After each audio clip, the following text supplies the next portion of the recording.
Hey family, welcome back to my video. Today we will see, what if Harry Potter was Submassive Demon? Before we start, I would like to extend my sincere thanks to the original author of this story. Your generosity is greatly appreciated. Now enjoy the video. Privet Drive was by all means a completely normal neighborhood. It had a park, a school, and a multitude of houses that all looked exactly the same in every way. On the street, though, you will be pleased to find that not everyone was as normal as them.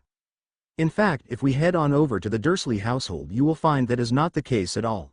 Because in that household you will find one boy who was extremely abnormal in every way. His name was Harry Potter, a 16-year-old who was known as the criminal boy as he goes to St. Brutus' School for Criminal Boys. Everyone in the neighborhood stuck their nose up at his very name. However, that is not the case, as Harry Potter is not a criminal. He is in fact a wizard. One of the best in a long time. However, he was currently in a big dilemma over something. Harry stared at the mirror in horror as he tried to put his glamour up. Staring back at him was not the famous wizard everyone knows him as. In fact, nobody would even be able to recognize him. His hair reached his shoulders in spiky locks of beautiful raven. His eyes were the same brilliant emerald color, but they had a slit in them like cat's eyes. His skin was an luminescent ivory color with two jungle green stars on each cheek, only about an inch big. His lanky body was now lean with muscles on them, although he still stayed at a height of 5 inches 4. What was perhaps the most unique, however, were the new appendages added to his person. He had a pair of black cat ears on top of his head, along with a smooth and sleek panther-like tail that was twitching in aggravation. His hands now had finely manicured claws on them that looked sharp and deadly. Finally, he had a thin layer of black fur running down his spine and towards his tail. Harry hissed in anger as he blew his hair out of his eyes. As if things couldn't get any worse, I decide to grow a fucking tail, he thought, plopping down on his bed and looking through his care of magical creatures book. He searched for a while before he found something that looked right. At the top it said, Panther Demons, and had a picture of something that looked like him on the page. Panther demons are essentially what it says. They are a demon that takes on the characteristics of a panther. They are closely related to cat demons, except for the differences in animal forms and the animalistic characteristics. Panther demons are said to be fiercely independent, playful, and love to cause chaos. They are very protective over their own territory and will protect their pride to the end. They are alpha in most cases, except in a relationship with their mate where they are mostly submissive. A dominant has to prove they are worthy of being their dominant first. There are two different kinds of panther demons, those of blood, and those of worth. The ones of blood are ones that were born as a panther demon and have always been panther demons, along with their parents being ones. The ones of worth, however, are the ones who were not born as a panther demon, but were reincarnated as a panther demon. That means they were a human, but was then chosen by a dead panther demon to be one. They are in a way like half demons, half human and half demon. However, panther demons are very possessive even after death, so there are barely any ones of worth. Harry closed the book in deep thought for a minute as he took it all in. He thought for a minute before deciding against telling Dumbledore, it's none of his damn business anyways. He thought with a sneer on his face before blinking slightly. Okay, attitude change, I'm chalking that up to the demon thing. He pondered some more before he threw his hands up in disgust. You know what? Fuck it, I'm going to bed, he stated before falling on his bed and pulling the covers up and falling asleep. A couple of hours after he went to sleep, it chimed 12 on his clock, stating it was his birthday. The moment it chimed 12, he and his luggage all disappeared with nothing but a rumpled bed to show anyone had inhabited the place. In good? Bad? Please review, I hope you like it. Return to top. My hero complex is tingling summary. Harry isn't all he is believed to be. Over the summer he finds out he's a panther demon, and then just to put the topping on the cake, he's been transported to Inuyasha's time period. What will he do? When he's trying to find a way home, meeting interesting people as he goes along. Along the way he has to dodge whorehouses, slave traders, and perverted guys. And maybe he will find himself, and the power to destroy Voldemort for good. And maybe find love with a special dog demon, not Cess X Harry. Warning. This will have yaoi and yuri and more than likely some lemons, and lots of violence. Children under 13 should not read it, beware. Disclaimer. I do not own Harry Potter, or Inuyasha at all. I finally see. Chapter 2. My hero complex is tingling by. Bored is my favorite word.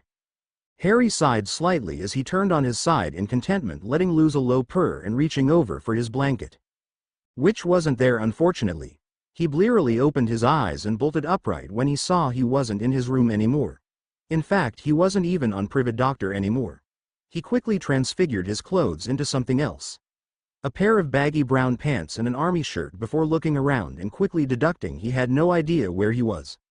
Luckily he had his trunk and all his supplies, which he quickly shrunk and changed into a choker of a jungle green star on it. He looked around his surroundings to see where he was. It seemed like a giant canyon that had a small river running down it. He could even see the slight imprint of where he had just been laying. He held back a grimace when he saw his reflection in the river. Although slightly distorted, he clearly saw the cat ears.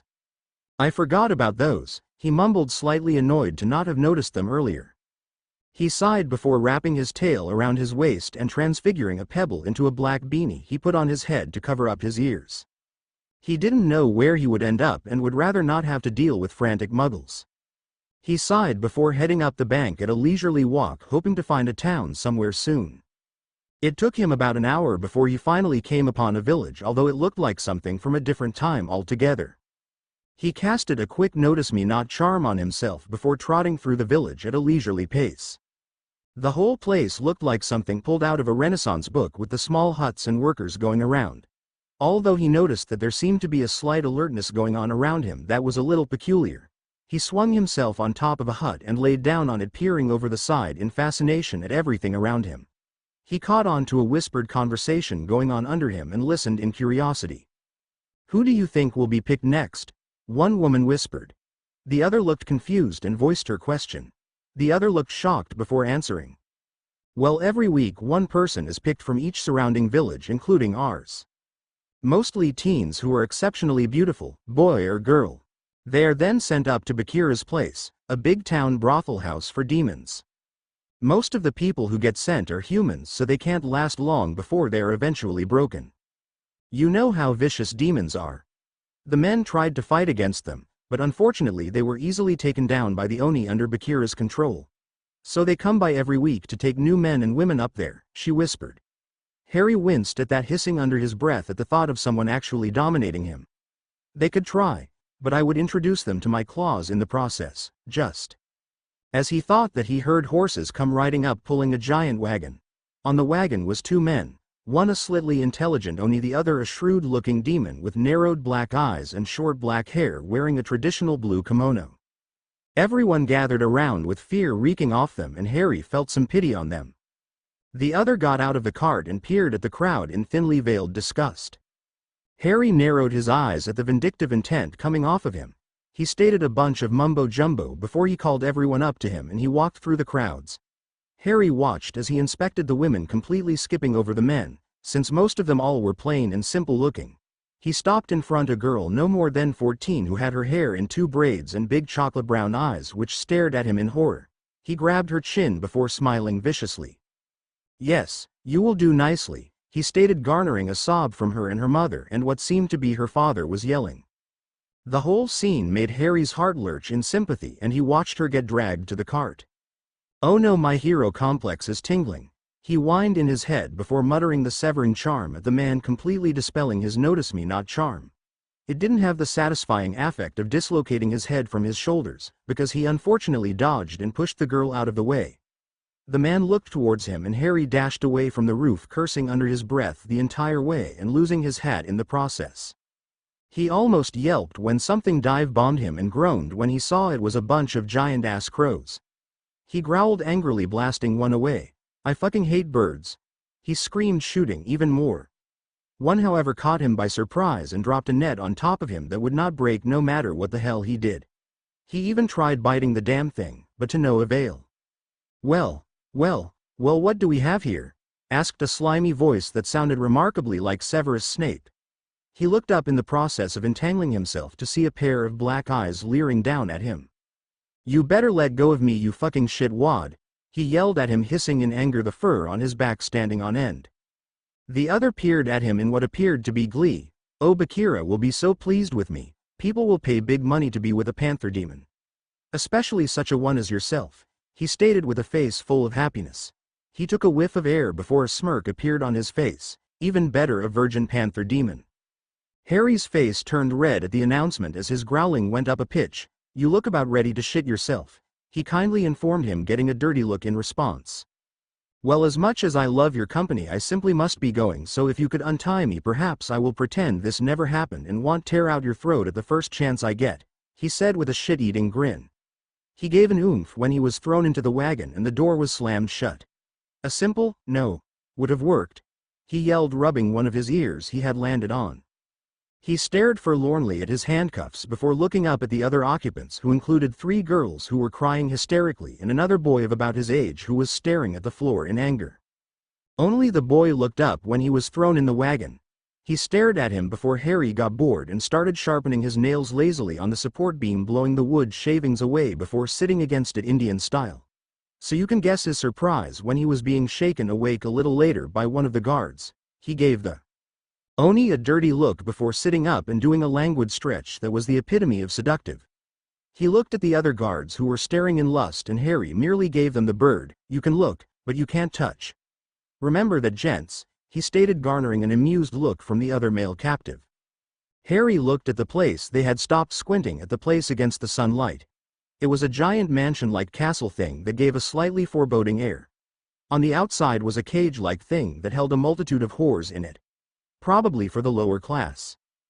Demons and humans, he thought, staring at the people who all were flirting and putting up masks to hide their fear. Some gave them pitying looks as they were lead in, and Harry held his head high and did what he usually did in these kinds of situations. Annoyed the person responsible. Wow, you guys should think of remodeling. I mean, I know a lot of people think it's intimidating to go for the dark, mysterious castle look, but really it's just kind of ugly. He gave a self-satisfied pat on the back when he saw the guards start to twitch, and he smirked before continuing. By the way, is this Bakira a boy or girl? Because I can't tell the difference with the name at all. I mean, Bakira. What the hell does that mean anyway? I swear my friend Seamus would be laughing his ass off at the name, and he's named after a leprechaun. I mean, was his parents drunk when they named him or something? Unless of course he's a transvestite, which would really explain some things. The rat man, as he had dubbed the black-eyed guy, seemed to have had enough and loudly started yelling to someone to get him to shut up. Are you a rat demon? Because you look like a rat, and you smell like a rat, so that means you're obviously a rat. Anyway, didn't you know, rat man, that you can't order a cat around, they might just do something unexpected, he said, giving the other a predatory smile that seemed to shake him slightly. He fell back and stared after the rat man before he dug his claws into his hand and manipulated his magic, slightly creating tiny multiple spheres out of the blood he drew. He then quickly hid in his pocket. He felt so happy that he had read that book on blood magic now. It was going to come in handy, seeing as his wand was in his trunk and you didn't need a wand for blood magic. He made more and let them silently drop on the floor and roll off to various parts of the castle. The little balls were essentially bombs made out of blood. They could be flash bombs, smoke bombs, or regular bombs, depending on how he created them. He could set them off whenever he wanted. With that thought, he let a satisfied smile slip on his face. He then started whistling an aggravating tune that made most of them twitch. Harry skipped ahead to the human boy in front of him. The boy was beautiful by human standards. He had dark chocolate brown hair reaching a little past his shoulders in a braid and gray-colored eyes with flecks of blue in them. He had a lean body which was taller than Harry, but still a little shorter than most men. His skin was a healthy bronze color and his hands were calloused, meaning he obviously worked a lot. Harry stuck his hand out and grinned. Hi, my name's Harry, what's yours? He asked with a cocked head and slight smirk from the other's surprised face. Hi, the name's Sorian, nice to meet you, he said, obviously startled by his enthusiasm. He grabbed Harry's hand and Harry deposited some of the small red stones into his hand. Harry smirked when he saw that he hid his shock. Nice to meet you, I bet we'll be great friends, he whispered before giving him a wink and taking away his hand. The guards had no idea of the exchange between the two, although they did tense when they started to talk, showing that they were ready for an escape to happen. Harry's carefree gaze slid over everything, hiding his calculating eyes. He noticed that a lot of men that passed were being led to rooms that were obviously the whore rooms. Harry narrowed his eyes when he saw that one of the rooms were full of men and women alike who were betting on some of the more exotic beauties. Harry shuddered at the thought that he and Sirian were more than likely ending up in there. The rat man stopped in front of some large double doors and knocked on it. A loud, "Come in," came from the other side and Harry carefully blanched his face. He noticed absently Syrian doing the same next to him. The girls were shaking, they were so terrified of what was to happen. They were lead in and Harry immediately turned his head to look at the man behind the desk, but the giant Oni guards blocked his view. He tried jumping to see over them, but he got nothing for his efforts, making him pout slightly. What have you brought me from those human villages now?" Riorn asked an annoyed voice. Some steps came and stopped in front of the girls and Syrian. 3 more commonplace whores for the outside cages. He dismissed them and some onas escorted them out. Harry felt anger go through him. How could he just dismiss a person like that? Had he no mercy at all? They were just 3 defenseless girls. He vaguely heard him say Syrian was going to the more upper-class entertaining cages, whatever the hell they said. "I do believe remembering that there was 5 villages you were visiting, Riorn. Where is the 5th one?" asked the man in a cold, unforgiving voice. Harry felt his hair stand on end at just the chilling words left the stranger's mouth. "I think you will be pleased, Master Bakira, I saved the best for last." It was rather remarkable. He saved the girl I was going to take, and if he hadn't I would have never seen him. Very beautiful creature indeed. The Oni stepped away and Harry hissed, barely stopping himself from backing away from the man in front of him. He had long pale lavender hair and deep purple eyes, with skin paler than Harry's own. His hair was tied back in a long ponytail. His eyes were cold chips as he gazed at him. Harry glared back as the other smirked slightly. "A panther demon," he stated, walking forward in quick strides, and before Harry could react had Harry's chin in his hand. "Very rare, especially males. Not to mention a virgin. What a beautiful specimen you are," he said. Harry ripped his head away and growled a warning at him. "Don't you dare touch me, bastard," he hissed, his eyes flashing at the other. His magic felt like bursting from the tight confines he had put it in. The other ignored him and grabbed his chin, tilting his face once again. Male, lean, about 16 or 17. Still very young and healthy, no illnesses. 5'4" with black hair and emerald eyes. Pale skin. Virgin, he stated. The rat demon had been writing it all down the entire time and scurried off to who knows where. "Nice trick. Can you make him fetch your slippers too?" asked Harry with a smirk. Bakira smirked, giving a low chuckle also. He started to circle Harry, watching as he tensed up at his inspecting eyes. "You are the little feisty one, aren't you? You will fetch a hefty amount of money," he stated, his purple eyes never leaving his body. "I get it from my mum, so I'm told. Oh, and by the way, not happening. Nobody is going to touch my body unless I say so," Harry said. "If anyone else tries they will find themselves without a hand to use. Any more," he finished, his eyes flashing a smirk on his face. Bakira smirked. "I highly doubt that is going to happen. You are a very rare prize, my dear kitten. And many aristocrats will be lining up with a chance to bed you. Ones that will have no trouble dominating over you, even if you are a panther demon," he stated, and Harry gave him an incriminating smile, flashing his pearly fangs. "That's what you think, bitch," he stated, watching the other kind of freeze for a second and smiling like a cat that caught the canary. "Oh, hit a sensitive spot, did we?" he taunted, his tail flicking in amusement. He soon found Bakira right in front of him, towering over his small frame. A hand came in contact with his cheek, making him stumble backwards slightly and feel shocked. "That bastard hit me," he thought, his eyes flashing red as he snarled at the man. "I am going to love seeing the demon that picks you break your spirit into tiny pieces. Did I mention that most are very rough on whores?" he asked, and Harry felt his self-restraint fade and he lunged for the man, taking him by surprise and managing to leave 3 large scratch marks on his cheek before 2 Oni had rushed forward and grabbed his arms to withhold him. He leaned forward, snarling at the puny man in front of him. "When I get out I'm coming for you first, and I'm going to break every bone in your body into little fragments.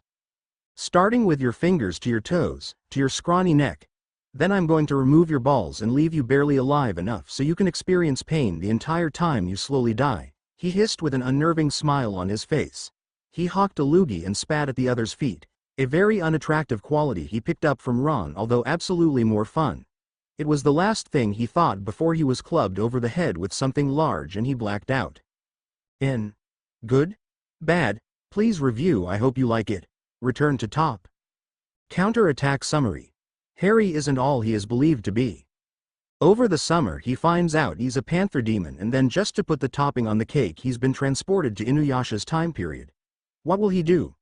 When he's trying to find a way home, meeting interesting people as he goes along.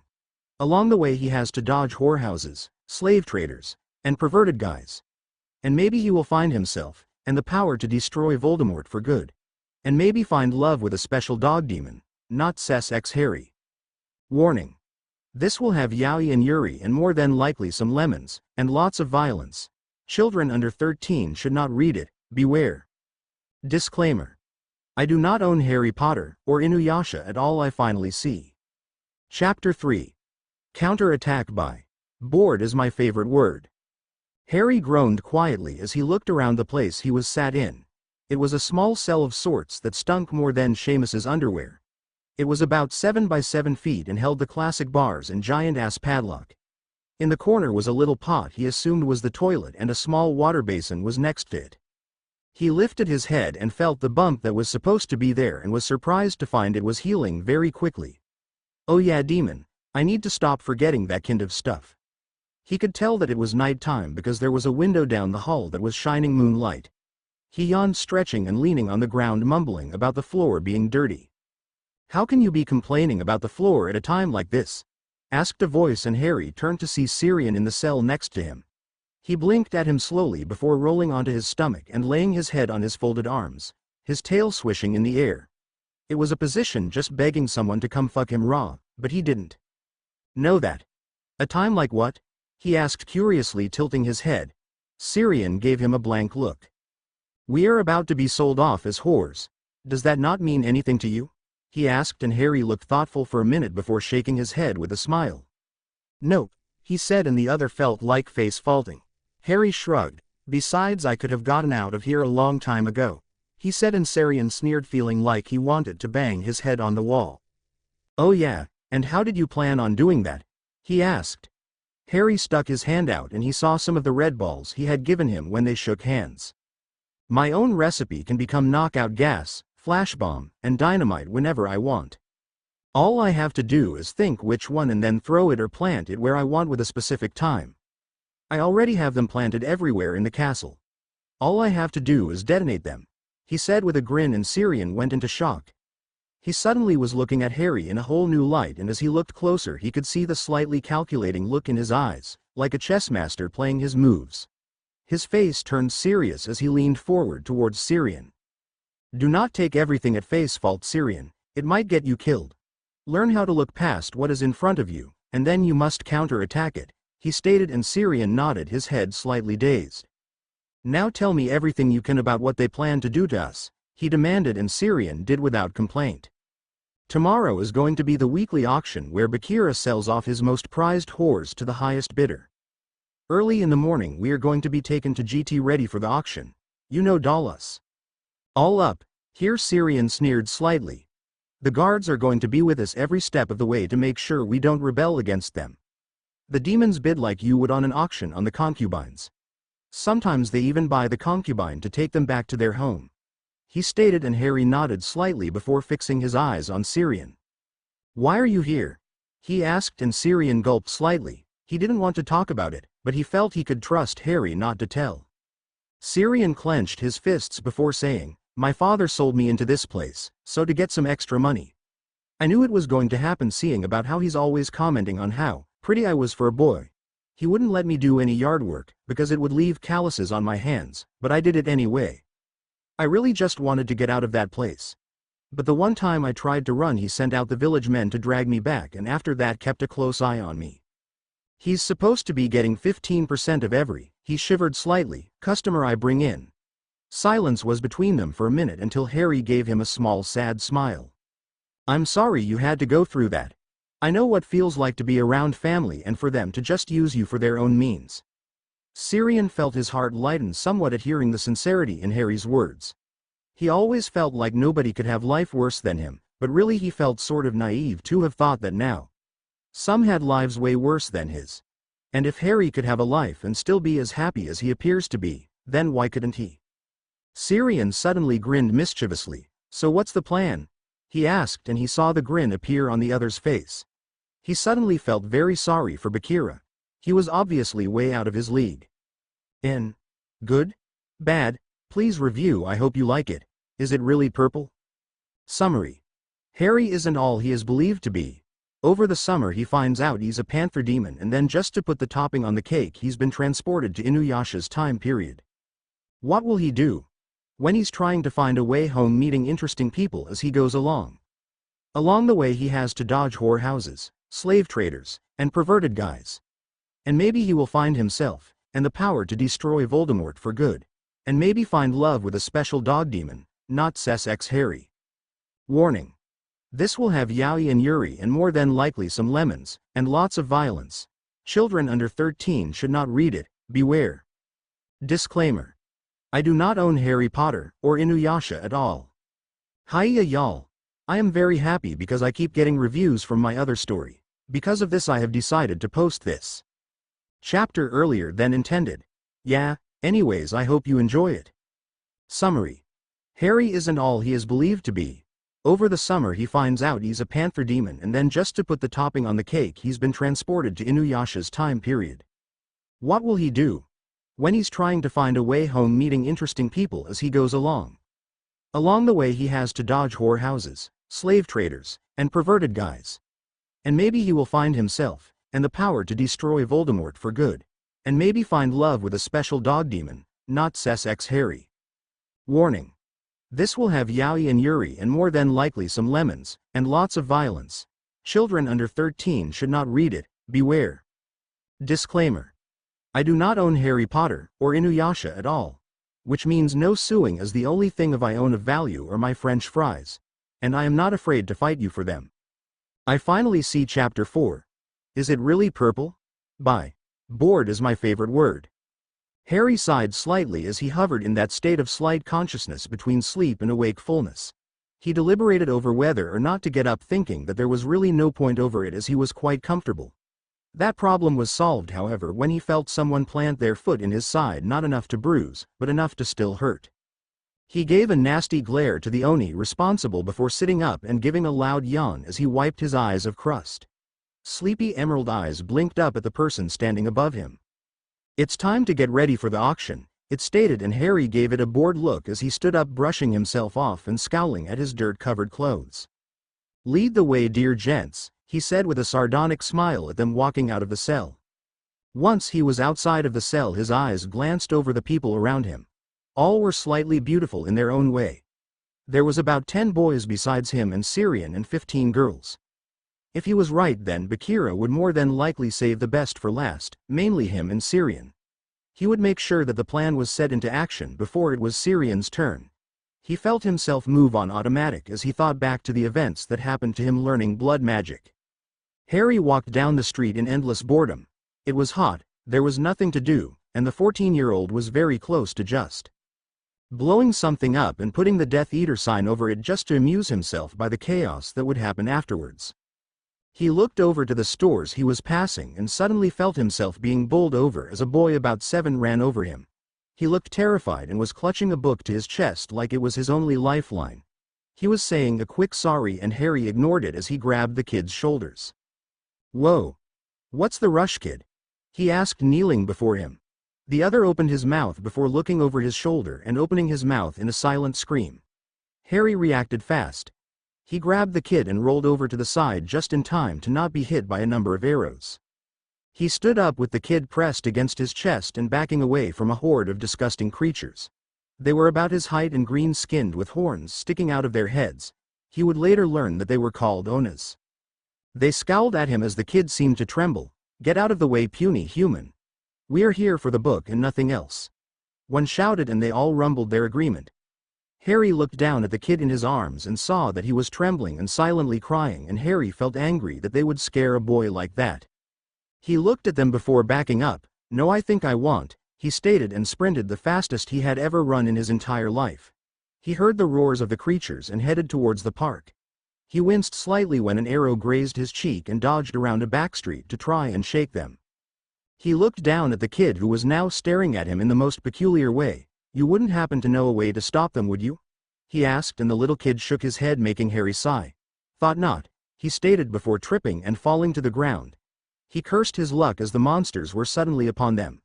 His hands brushed against the blood on his cheek to wipe it away as the monsters advanced on him. He cursed again, putting the kid behind him. "Ha ha, puny human. You thought you could outrun us," stated one, and they all laughed as Harry looked for an escape route. "Well, I was hoping that might work. I thought you wouldn't catch me with those short little legs of yours," he retorted, trying to stall for time. The front one growled before laughing again. "Well, it doesn't matter. Now we get the book and the child back." Harry snarled at him, doing a good impression of it for a human. "You can try, bastard," he said, and the other roared before charging at him. Harry was beyond panicking now, and his magic spiked as he threw his hands out in desperation. He was waiting for himself to be torn to pieces and probably eaten, so when he felt nothing he was confused. He opened his eyes before widening them at what he saw. A giant barrier of red energy surrounded him, and the kid covering everything with a thin layer of red light over it. He saw that the monsters were as surprised as he was, but that was probably because of their leader having vaporized th second he touched it. The others hissed slightly, backing up. "The brat can do blood magic," one hissed before they all ran away, retreating. Harry stared in awe at the force field before finding himself with an armful of book. The shield went down and he looked at the kid, confused. The kid, however, cut him off. "All your answers are in that book there. It's full to the brim of offensive and defensive magic that others cannot detect. Practice it and learn everything by heart. Most importantly, do not let anyone other than yourself see this book unless you have full trust in them, and that includes Albus Dumbledore. In the wrong hands, this book could cause disaster." The kid had an alto-like voice that spoke of wisdom beyond his years. Harry just kind of stared at him before opening his mouth to speak. But just as suddenly as he opened it, the kid disappeared, leaving no trace behind. Harry blinked as he stared at where the kid had disappeared. "Okay, weird kid," he said aloud before looking down at the book. It was a hardbound book of leather and was a simple black in color with weird fur on its side. On the cover was a symbol and the words printed in azure blue ink, "Secluded Magic of the World." He sighed slightly and tucked the book under one of his arms and headed home. Hey, he had nothing better to do. Why not read the book? Yeah. Harry was knocked out of his reverie as one of the Onas started talking. He looked around and saw they had all been led to a bathhouse. It was large, looking like it could hold up to 50 people. He saw handmaidens standing to the side, and suddenly it clicked with him and he stared in horror. "They want us all to take a bath together with some chicks washing us," he thought incredulously, staring at them. When they suddenly instructed that they all undress, he sighed. Apparently so. The others looked incredulous too, but when the Onas left they gave a sigh and started to undress. Harry gave a sigh as he slowly stripped to his birthday suit and slipped into the water. It was warm, which is contrary to what he thought it would be, so he relaxed slightly in it. One of the handmaidens started to wash his hair with some scented shampoo, and he didn't bother protesting, because it felt so damn good. Unbeknownst to him, he had let loose a purr of contentment that made the other maidens coo slightly at him. His purr just got louder when they started to massage his ears. He finally snapped out of it, however, when one pulled a little too hard, making him yelp and open his eyes. He snarled at the handmaidens, making them eep and scurry off to do other work. He was ushered out of the tub and led to some others. They towel-dried his hair and started to rub him down with some scented lotion that smelled heavily of another enticing scents. Then they forced him into a pair of clothes he would have never put on if it weren't for the circumstances. The pants were soft and made of silk and the color of emerald green, handing off his hips, barely staying put if it weren't for the drawstrings that tightened it around his slender waist. A hole was cut into the back for his tail to slip through. The top was an icy green vest that was left open, much to his embarrassment, showing his abs off. They put dangling bracelets on each wrist that jingled when they hit each other. They didn't do anything to his hair, just brushed it out and fluffed it up. They did put one braid hanging on the side of his face that, although he wouldn't admit, he thought was pretty cool, as they had woven tiny bars of gold to dangle from it. What mortified him was the gold cat collar put on him that had little gold bars hanging from it. He had made a huge ruckus against wearing it, and they had finally had to call an Oni in to make him put it on. When they were done, he looked like some exotic being from a gypsy clan. They were all ushered out soon afterwards. Syrian sneaked down next to him. He was dressed in a similar outfit minus the jewelry, and his vest was closed and it was blue instead of green. He took a look at him and his eyes glinted with amusement at the cat collar. "Don't say a word," he stated, and Syrian just grinned in response. I was wondering what they had brought an Oni inside for, he whispered. Harry snarled, fingering the collar. I know Bakira ordered for this stupid collar to be put on. It's probably more than just for show and to piss me off too, he whispered, and Syrian looked concerned and a little scared. Will it stop your yukai from working? He asked, and Harry blinked, rubbing it again. That was what it was probably for. Now that he thought of it, he did feel a barrier of some sorts restricting some part of his dormant energy. He smirked. Hey, too bad it wasn't yukai they needed to worry about. He gave a smirk over to Syrian as he whispered, no worries, it does block my yukai, but it won't hinder anything for the moment. Syrian still didn't look convinced but gave an acquiescing nod anyways. Harry gave him a little nudge and winked. Just stick to the plan. If anything goes wrong, I promise I will handle it. Okay. That seemed to put Syrian more at ease. On instinct, he let his tail come slither up and bat at Syrian's nose, causing him to splutter and him to chuckle lightly. The Oni lead them down a couple of hallways with Harry whistling an annoying tune that seemed to irritate everyone, but distracted them from the events that were about to take place. They were led into a room, and Harry narrowed his eyes at Bakira, whose eyes had connected with his when he entered. He ran appraising eyes over him and leered with mocking amusement. Harry just flicked him off and looked around the room. Although he did give a satisfied smirk when he saw the claw marks on his face were still there. The room was obviously behind a stage of sorts, as he could hear the loud voices behind it. It was normal looking, made of granite walls, and had a door that opened up to the stage behind Bakira. There were no windows, and no furniture. Alright, now that you have all been cleaned up, let me explain some things to you. Here he sneered, making some of them shiver. Harry rolled his eyes. Whatever Snape was way more intimidating. His eyes rolled on them all. You are all now whores. Do not think you are above anyone else. You are only here to satisfy the needs of others. If I hear of any of you injuring a customer, I will give you 50 lashings and no food for a week. Does everyone understand me? He asked, and Harry looked around before smirking. Syrian looked at him and felt himself stiffen. Harry better not do anything he will regret. Harry raised his hand. Question, is your hair really purple or is it dyed that way? He asked with complete innocence. Bakira fingered his hair and growled at him. Yes, it's really purple, you idiotic whore. He snarled. Harry looked fake wounded as he placed his hand over his heart. Oh, that hurt, Bakira, right here, he stated, hitting his chest. One of the braver girls giggled slightly and immediately silenced when Bakira looked at her. Bakira merely growled before prowling to the door. A servant will come for you when it is your turn. Then he left the room. Everyone waited in silence as Harry ran his plan over in his head again, checking and double-checking that all his blood bombs were in place. He relaxed slightly when they were. Slowly people were being pulled out of the group till he and Syrian were the only ones left.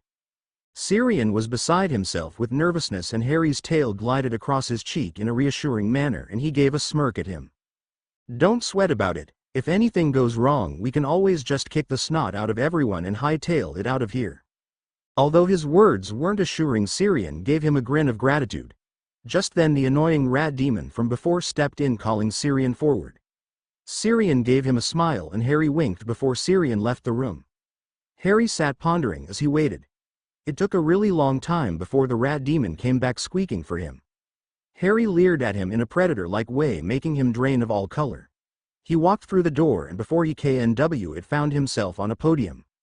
He hissed though when chains sprung up wrapping around his arms. He hissed, eyeing the chains and pulling at them, only receiving bruises for it. What the hell, you furry little bastard, he shouted, reaching his hands out towards the rat demon. The demon squeaked, scurrying out of his reach. He then had the audacity to sneer at him. Oh, that's it. When I'm done with pretty boy, this rat's gonna be a chew toy. He thought, his tail flickering like mad behind him as he hissed and spat every obscenity he knew.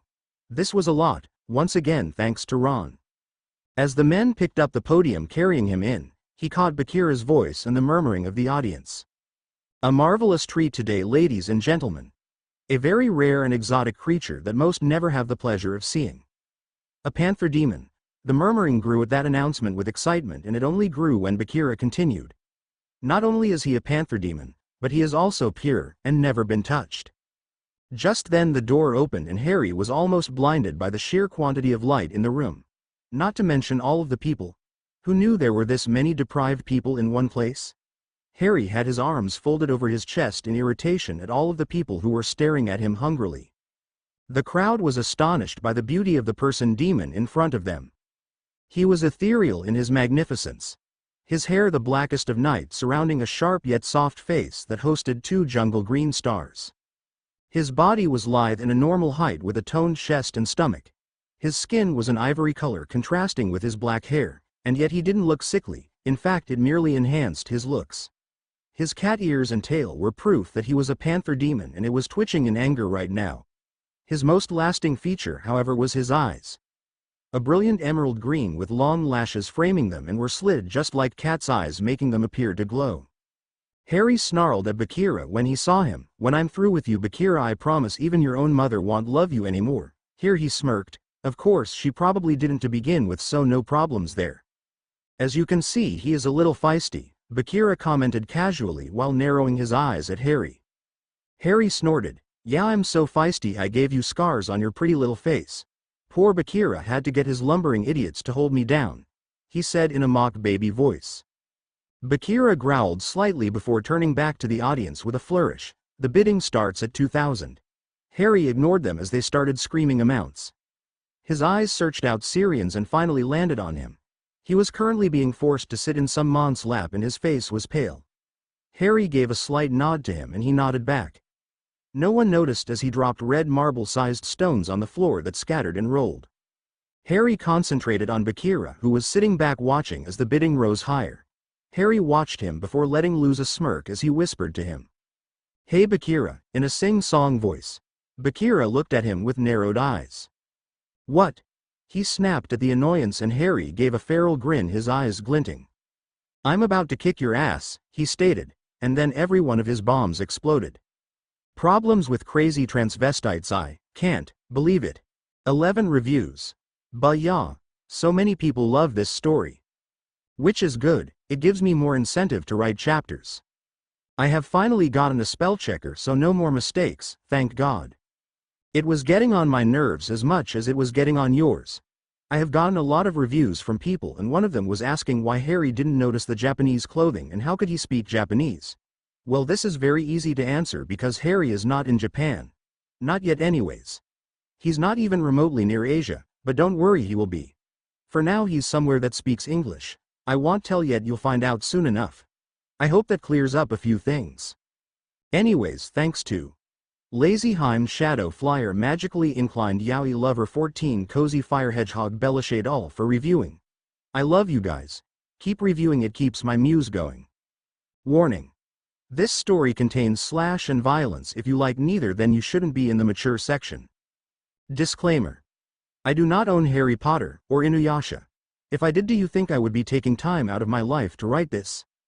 I finally see by. Bored is my favorite word. Chapter 5. Problems with crazy transvestites. Harry wasted no time in ripping out of his bindings and planting his fist firmly in the other's nose. Screaming was heard as the people tried to get out of the collapsing building. Okay, so in retrospect, blowing up the building while they were still inside was a very bad idea. Immensely more fun though. He jumped off the podium and ran towards Syrian, who had escaped the man from before. "Syrian, I want you to release all of the prisoners. Get them somewhere safe where none of these ass wipes can find them." He ordered, his face serious since Syrian had first met him. "What about you?" he questioned and Harry's eyes glinted with animalistic power. "I have a certain purple-headed transvestite to take care of," he said before bounding back through the crowd.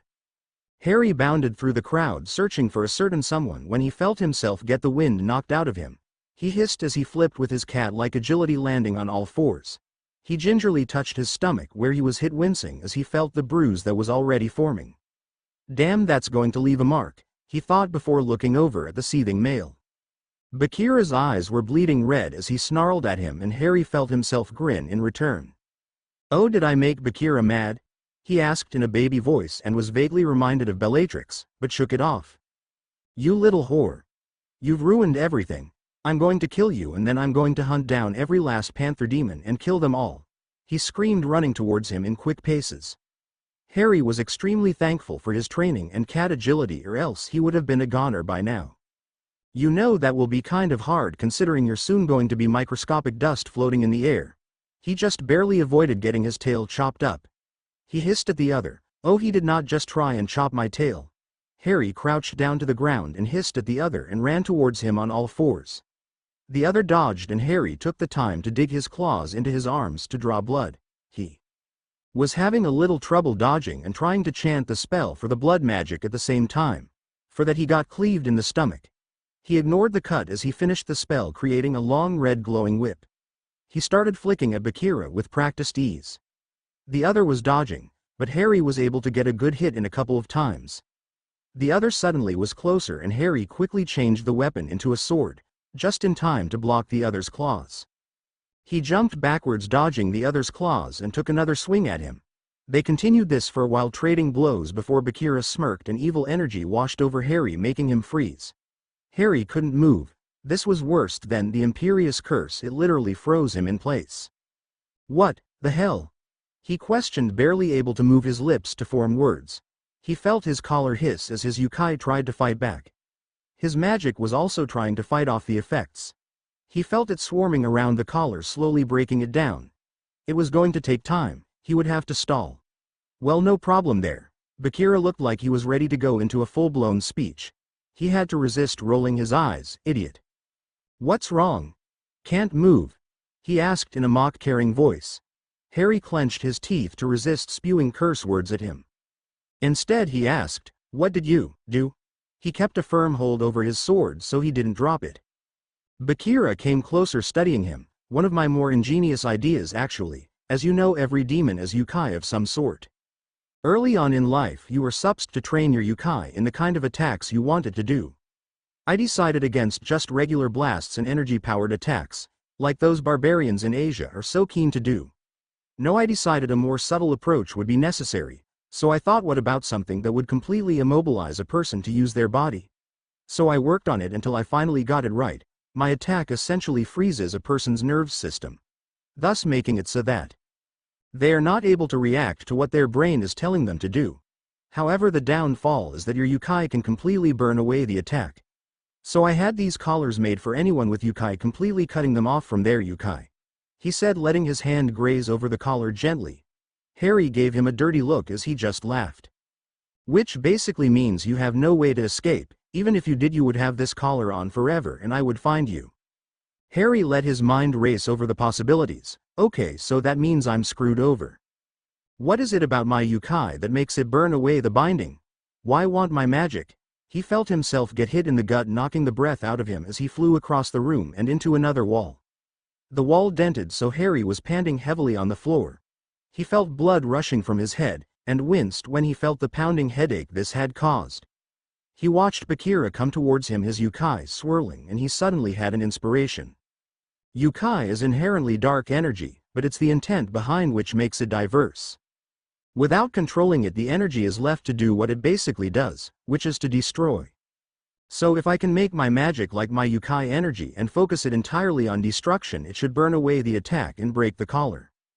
Harry reached out for his magic and felt it swirling inside of him like a tornado. It was raging like his anger, and Harry focused all of that into destroying the collar and burning the attack up. It rushed outwards, burning away the attack so he was able to move and shattering the collar. His yokai immediately lashed out from his body, catching Bakira by surprise. Harry stood up and watched in awe as his yokai left his body, surrounding Bakira and binding him. Harry smirked and lazily stood up as Bakira struggled against his hold. He limped over to Bakira and gave a fanged grin at him. He raised his sword and Bakira growled at him. Before he brought the sword down upon them, he smirked and said, "I didn't need my yokai to kick your ass," and Bakira was no more. Harry stared down at the demon in contempt and was waiting for himself to feel disgusted with himself for taking another's life. Strangely, nothing happened, and he reasoned with himself. If I hadn't done it, then he would have just continued to hurt more people's lives. Once he was done with that, he was overcome with pain, and he winced as he stepped over the corpses and ran as fast as he could towards where he smelled Syrian. When he did find him, he was getting people into carriages that were taking them away. "Is that the last of them?" he asked, and Syrian jumped in fright before nodding. He then looked at Harry and took a double take. "What did Bakira do to you?" he yelled, rushing forwards and making him sit down. Harry scowled, but answered anyways. "It doesn't matter. He can't do it anymore, that's for sure," he finished. He then looked at Syrian. "You're sure everyone's out of there?" he questioned, and Syrian nodded. "Everyone except the owners and the buyers. They were locked in by one of the girls who was a trained priestess. She had a collar like yours on binding her powers, but one of the owners hit it really hard with his club, would have killed her if it weren't for the collar, which then broke." Harry nodded before standing up and taking a deep breath. He was bleeding with wounds all over him and panting heavily, and he took his sword and let it disintegrate into blood again. It fell heavily on the ground. Harry crouched down and started molding it like clay and chanting words. The blood seemed to glow as it slowly started to form a ball about as big as a softball. Once it was done and Harry had stopped chanting, one of his bombs had been made just much larger. He was panting heavily again as he looked at Syrian. "Here Syrian, take this and throw it at the building. It should explode on contact. Hit the ground the minute the ball has left your hand," he instructed, and Syrian nodded, taking the ball into his hand. It was as hard as a stone and felt warm in his hand. Syrian sighed before rearing his arm back and throwing the bomb at the building before hitting the ground and pulling Harry down with him. A large explosion rocked the land as the entire place went up in a mushroom cloud. Syrian looked down at the demon next to him. "It's finally over," he whispered, letting a content smile cross his face. Harry smiled at him too before he fell back, letting darkness surround him. "And one last time, review, I am a baby so Naya. I fucking love you people." 29 reviews. Hell yes. Thank you all for your reviews, and I thought it would only be fair if I was to answer some of them, so look at the bottom of the page for the answers to your reviews. And if not, please read the bottom. I have an important note for everyone dealing with Harry and Inuyasha. And without further ado, on with the story. Jeffrey. Crazy lunatic. Author. Tick mark appearing and pulls out a giant hammer. I hope you enjoy the chapter. Now if you will excuse me, I have an imaginary friend to remove from existence. Scream and scuffling is heard in the background, and then silence. I finally see chapter 6. I am a baby so Naya. By. Bored is my favorite word. Chapter 6. Yow. Screamed a loud voice in the village. Villagers just ignored the now increasing outbursts of their more exuberant guest. Most just smiled when they heard it or shook their head in mock aggravation. Others looked up when at the medic hut the one making the noise came out with a scowl on his face, followed by another man who looked amused at the other. "You're such a baby, Harry," Syrian stated as Harry rubbed his side that was good and new. One good thing about being a demon was the super fast healing. "Oh yeah? You get that crazy Miko to pull stitches out of your side and see how you would feel after," he yelled, shaking his fist at the other, his eyebrow ticking in anger. He couldn't stop the mirth from entering his eyes though as he saw the other throw his head back and laugh. He pouted and decided to ignore him and instead stare around at the village. It had been about 3 weeks after the explosion of Bakira's castle. After Harry had passed out, Syrian had brought him to the other refugees who quickly patched him up. After waking up, everyone had quickly come to a decision of what to do. Most did not have a home to go to anymore, or did not want to go home. Harry personally escorted the ones that did so they didn't find any trouble from anyone. After that was done, he came back and they all decided to establish a village of their own. It took them forever to build everything and get it all in order, but everything was soon established. The Miko from the battle, whose name was Maria, would be the village's priestess. She was also the medic, which means Harry had come to know her quite well. She reminded him of Madame Pomfrey, but was easier to escape from. Of course that got him long loud lectures, but he didn't seem to mind as he just kept on doing it. She was also designated head of the village, as she knew how to keep everything up and running and was practically a born leader.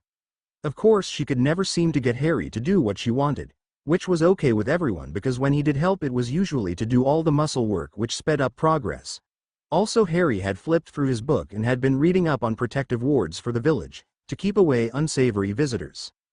Finally, after it was all done, all that was left to do were the wards, which were going to be very complicated for him to do, but would work just fine in the end. In any case, I don't see why I had to get stitched up anyway. I would have been healed without the stitches, he stated, folding his hands behind his head and blowing his hair out of his eyes. He had loved the little braid with the gold bars braided in that had been in his hair, and had done it every day after the fight. He flat out refused to stop doing the braid even when Syrian had poked fun that it was girly. He had stopped after Harry had put a jar of spiders in his bed while he slept. Nothing poisonous, just a bunch of daddy long legs. His screams when he woke up had been worth the lecture from Maria afterwards. Humor us. We just want to make sure you are not hurt. You wasted a lot of your magic in Yukai and got seriously hurt. You risked your life for us. We just want to know you're okay, he said with a sigh. Harry huffed at him. Having you all watch my every step like I'm about to pass out was not in the job description, he joked, letting his tail wave behind him lazily. Syrian decided to change the subject and pointed over to a group of people who looked to be doing some fighting. Looks like the villagers aren't going to be helpless anymore, he said, and Harry looked out at the fighters and smiled. Some of the older women and men were showing them how to fight with weapons.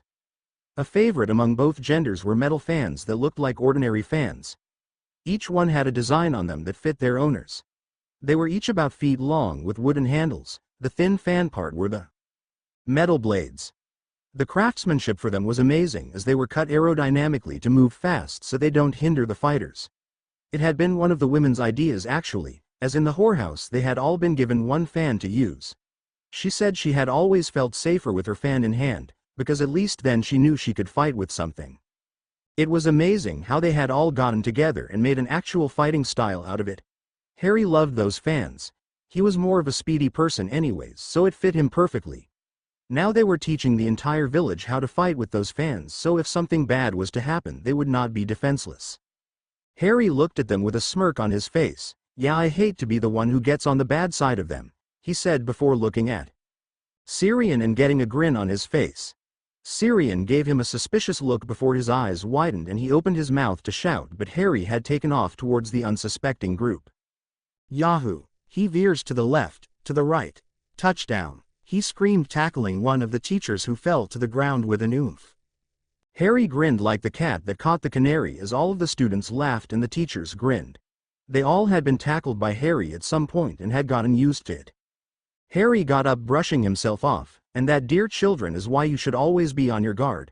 Come on, gent, let's take a bow, he shouted, grabbing the guy he tackled and making them both bow as the teenagers applauded. Ah, Harry, just the man I wanted to see. Could you come here and show these kids how it's done? Asked one of the women. Harry gave her a fanged grin as he jumped on over and took a pair of practice fans from one of the others. He opened them and twirled them around his finger before grabbing them and getting into a position. I'm ready when you are, he stated. The lady nodded and turned back to the class, who was staring in rapt attention. Then she started barking different maneuvers and moves to do, and Harry did them all with practiced ease. The students were in awe as Harry danced gracefully across the lawn, making slices and jabs. It was so fluid and beautiful it was almost too brutish to call this fighting. When he finished he had a grin on his face as he snapped the fans together and bowed to the applauding audience. The villagers weren't the only ones who had helped develop the fighting style. Syrian finally had to drag him away as he kept blowing them kisses and waving at them.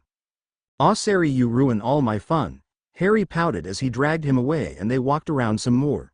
They separated at the gate of the village as Harry went outside it. Harry took out his book that looked like a beat-up journal with fur lining the spine and azure words printed on its cover. He pricked his finger on the book and it flipped open. He carefully flipped through the pages before stopping with a grin. "Aha! Here we are," he said, looking at the page. A complicated-looking diagram was drawn in the middle with words drawn all over the page detailing the what's and who's of the ward. He plopped down on the hill memorizing it. It was as complicated as the book described it. For one, he had to mark the entire of the outside of the village with the plants surrounding the village, burning them as they were crushed, so a ring of fire surrounded the village while using his magic to compress it enough so the fire wouldn't spread to the rest of the wildlife. At the north, west, south, and east side of the village, complicated sets of ruins were made with the same crushed plants and fire. Each time he did this he chanted the ruins, which looked like a form of ancient Egyptian, out loud. He was sweating by the time he had said the last ruin with the strength of holding it down with his magic. He had his wand out, using it as a sort of writing utensil as he needed the extra boost his wand created to hold his concentration. It took him hours and the sun was setting by the time he was finished with that. He then used his magic and spelled his full name in ruins out on the ground in front of the gates, keying the wards to his magic. As he finished that part, the ground shook and a glowing field of green energy surrounded the village with ruins swirling around at the top. It sinked into the ground slowly, covering the entire area with its glowing light. Villagers stared around them in shock as the light flared one last time before being sucked into the ground. In the place of the burn marks from before were the glowing ruins and circle burned into the ground, still hot from the magical explosion. Harry sighed happily as he walked back into the village. The villagers gave him grateful smiles as they realized what he had done, and Syrian silently walked up to him and slipped an arm around his shoulders. Harry tucked the wand into his pocket and gripped the book tight against his chest as he leaned against his friend. He had never done magic that big before, and he would need time to recuperate. Maria waited outside her hut when they arrived, an annoyed but concerned look on her face. Maria had short blonde hair that was tied back with doe-brown eyes. Her clothes were a pair of long deer leather pants with a loose long-sleeved cotton shirt made of light red unbuttoned to the top of her breasts. She clucked when she caught sight of them, giving an exasperated sigh. She motioned them into the hut and Harry gave her a grin as she muttered, "Weren't you in here a couple of hours ago? I swear I should reserve a bed for you," she said. She bustled around stirring some herbs together to make an ointment of some kind. "Huh. If you think this is bad, you should have met Madame Pomfrey. We were like on a first-name basis before I left my place," he said, his eyes dimming slightly at the thought. How was he going to get home anyway? He could tell he was in the past if the huts and countryside were any indication. But how far in the past and where? He tuned back in when he heard Syrian start scolding him. "What did you think you were doing anyways? Your body still hasn't fully recovered yet and you need time to be in tip-top condition. Performing your magic is obviously taxing on the body," he said with a scowl formed on his face. Harry let a sigh escape his mouth as he gave Syrian a look. Syrian instantly shut up and looked at him with rapt attention. Harry cleared his throat. "I can't stay here, Syrian, you know that. I have stayed long enough for everyone to get on their feet and to help build the village. I have put my ward around this place, and with Maria and the villagers training, nobody will be able to hurt you, Gus. I need to get back to my home, they need me. Even if I would like nothing more than to clock some of them," he stated, and Maria looked at him in shock while Syrian just nodded. Harry gave him a smirk suddenly. "But don't think I won't mail you. I'll send you guys letters. Just don't be surprised if they don't turn up in normal ways. So you better look after these people or I'll kick your ass so hard you'll have footprints on it for the rest of your life," he stated. Syrian groaned while Maria gave them a smile of amusement. Syrian hit him upside the head and Harry yelped, "Hey, Mari, he hit me," Harry yelled, pointing childishly. "Oh, don't be such a baby," yelled back Syrian. Harry growled at him and lunged, sending them crashing to the floor in an insulting and wrestling match. Maria sighed slightly with annoyance, although she had a fond look on her face. Those two would never change. Harry looked at his sack as he finished tying it off. Inside was a mound of food, some changes of clothes, and all his spell books. It was charmed to be weightless and bottomless, so he wouldn't have to worry about that. It was a regular deerskin bag with one strap to sling over his shoulders and a button to hold the flap down. It also had a lot of protection spells on it so no one could get in it. He tucked his wand into his makeshift wand holder on his arm, and his knife was in it too. He stepped out of the hut and headed towards the gates. A crowd was around it to see him off, and Harry smiled at everyone. The women gave him hugs and the men pats on the backs. Syrian was at the gate when he got there and he looked slightly uncomfortable. Harry fixed that by pulling him into a hug, his tail waving sadly behind him. He then backed away, giving a grin. "Okay, too much sentimental lovey-dovey crap for one day. You better take care of everyone or by God I will hunt you down and tear you a new butthole," he threatened before smiling at him. Hem, Maria said, and Harry hid a wince. Damn, that sounded way too much like umbrage for his tastes. "Everyone in the village has a present for you, Harry. We hope it will help you on your travels," Maria said. A blacksmith with black hair and sparkling blue eyes stepped forward. She handed him a package and Harry stared at them for a second before unwrapping it. He let loose a gasp of amazement as he picked up what was inside. 2 emerald green metal fans were unfolded from his hands with 3 jagged lines on it like scratch marks made of a darker green. The outside parts were also a deep green color. They were beautiful and sleek weapons that Harry toyed with, letting show his amazement. "Never let anyone say you can't make a weapon, Sarah," he said to the girl, and she blushed with the praise he bestowed on her.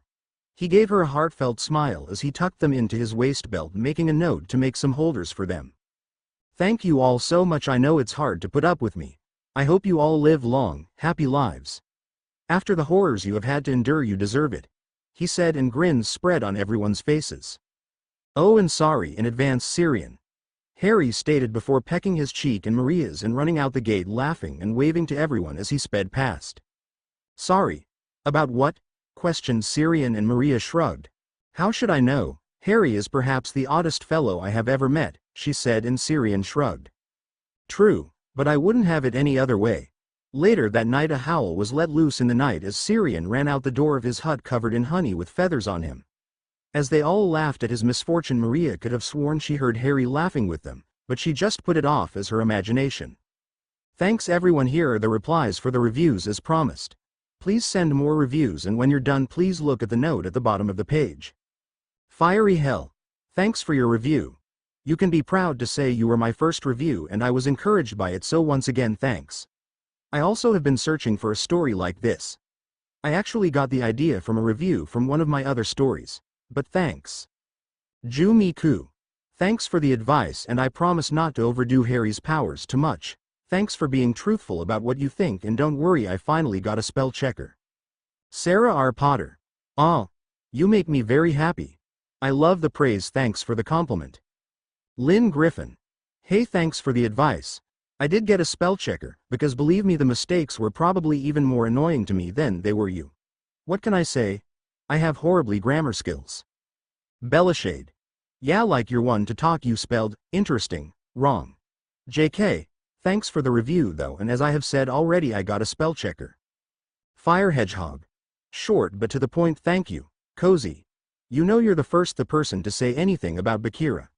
Congratulations, thanks for the review. Yaoi Lover 14, I love you too. Thanks for th review, and P.S. Your name is awesome. Magically Inclined. Thanks for the review, it's good to know you are really into it. Shadow Flyer. Thanks for the review, Lazy Heim. Your review made me laugh a lot. Yes, Harry and Inuyasha will get together soon, but read the bottom of the page and tell me your opinion, although I can guess it already. Thanks for the review. Nixie02, thanks for the review.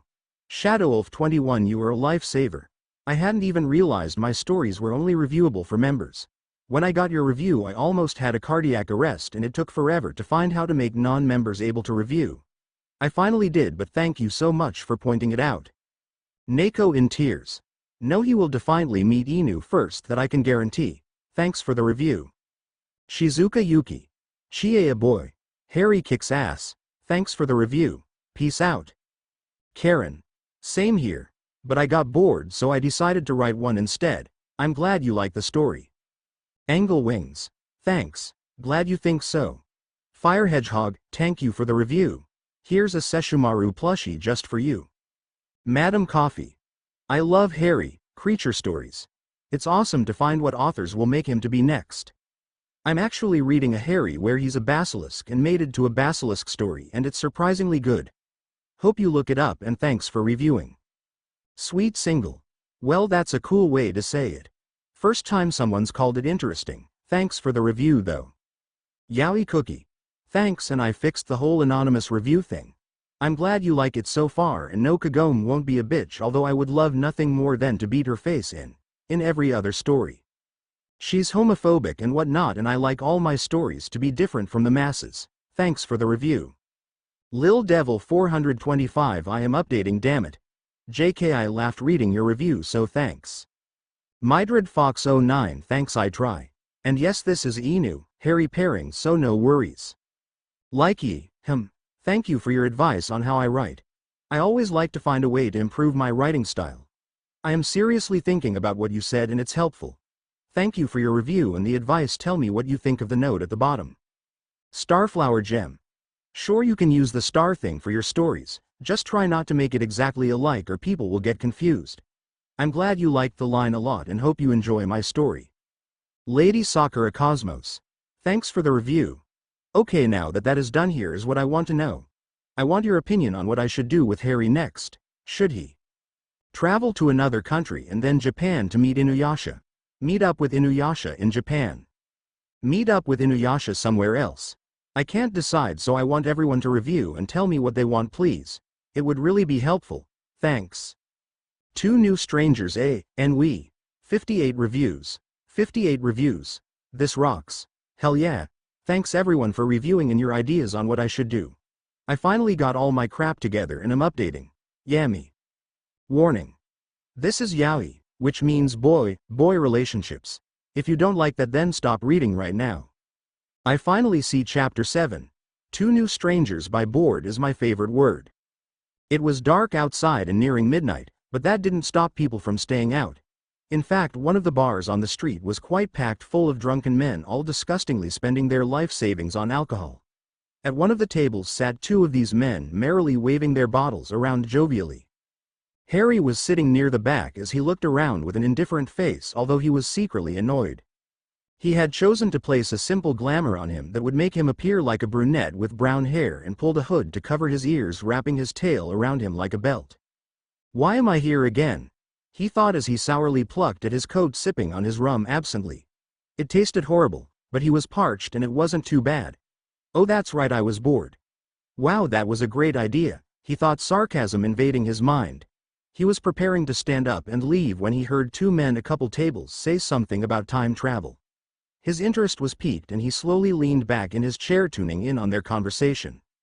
One of the men was Asian with a strong accent as he spoke to the other in English. Oh yes, there are quite a few rumors going around about a girl who travels from the future to the past whenever she wants. She is said to be a part of that old group of shard hunters that was plaguing Japan. Of course it's Codswallop, I mean really, traveling through time? He snickered and the other man laughed heartily as well. Tell me about this girl. What does she look like, for example? The other man, who Harry decided to call Old Perverted Guy, asked, wiggling his eyebrows. Well, she wears the strangest and most indecent kimono I have ever seen. A short green skirt and a green shirt to go with it. The weird part is that she's a priestess and acts nothing like one, or so I've heard. She also adopted a kitsune and is friends with a taijia, a monk, and a half-breed, he said, voice obviously dictating how disgusted he was with the half-breed. Harry narrowed his eyes at the man, a soft growling coming from his throat. They continued talking for a while before the Asian guy mentioned the village they were at. Harry smirked, satisfied with the information. They left the bar a couple minutes later, laughing about the idea of someone traveling through time. Harry silently followed them out into the dark alleyways. They parted at one point and Harry let a fanged smile appear as he followed the Asian man. He purposely stepped on something to make noise and the man whipped around with fright. Who's there? Come out, you coward! He shouted, although his voice was trembling. Harry lightly stepped out of the dark, a smirk firmly in place. The man stuttered, trying to compose himself as he tried to be intimidating. What do y'all want? Before he knew what was happening, he was being lifted off the ground and pushed against a wall with Harry's claws digging into his throat. Nothing that concerns you, ya disgusting filth, Harry stated before lowering his hood and boring his emerald eyes into the others, letting his demon energy flow around him. Now, tell me more about this Miko. Scene break. People are complete and utter idiots, Harry resolved as he got off the boat. He hoped he would never have to deal with that kind of crowd ever again. He gave a bright smile to the people at the docking pair and instead decided to ignore all the groans coming from the crew members who were passed out on the deck of the ship he just got off of. He had been allowed to take a ride on the captain's ship to Japan for a small fee. Of course, it might have helped that he had had his claws gently tapping on the rail next to them and hadn't covered his demonic features. Needless to say, he had gotten off pretty light. However, the crew was of the impression of, since he was smaller than most of them, he was also weaker. He had collectively knocked them flat on their ass, but didn't want to risk the captain's hospitality by knocking them out. After that, they had left him alone, except one guy who was very helpful in teaching him Japanese, so he didn't feel like a total idiot while in Japan.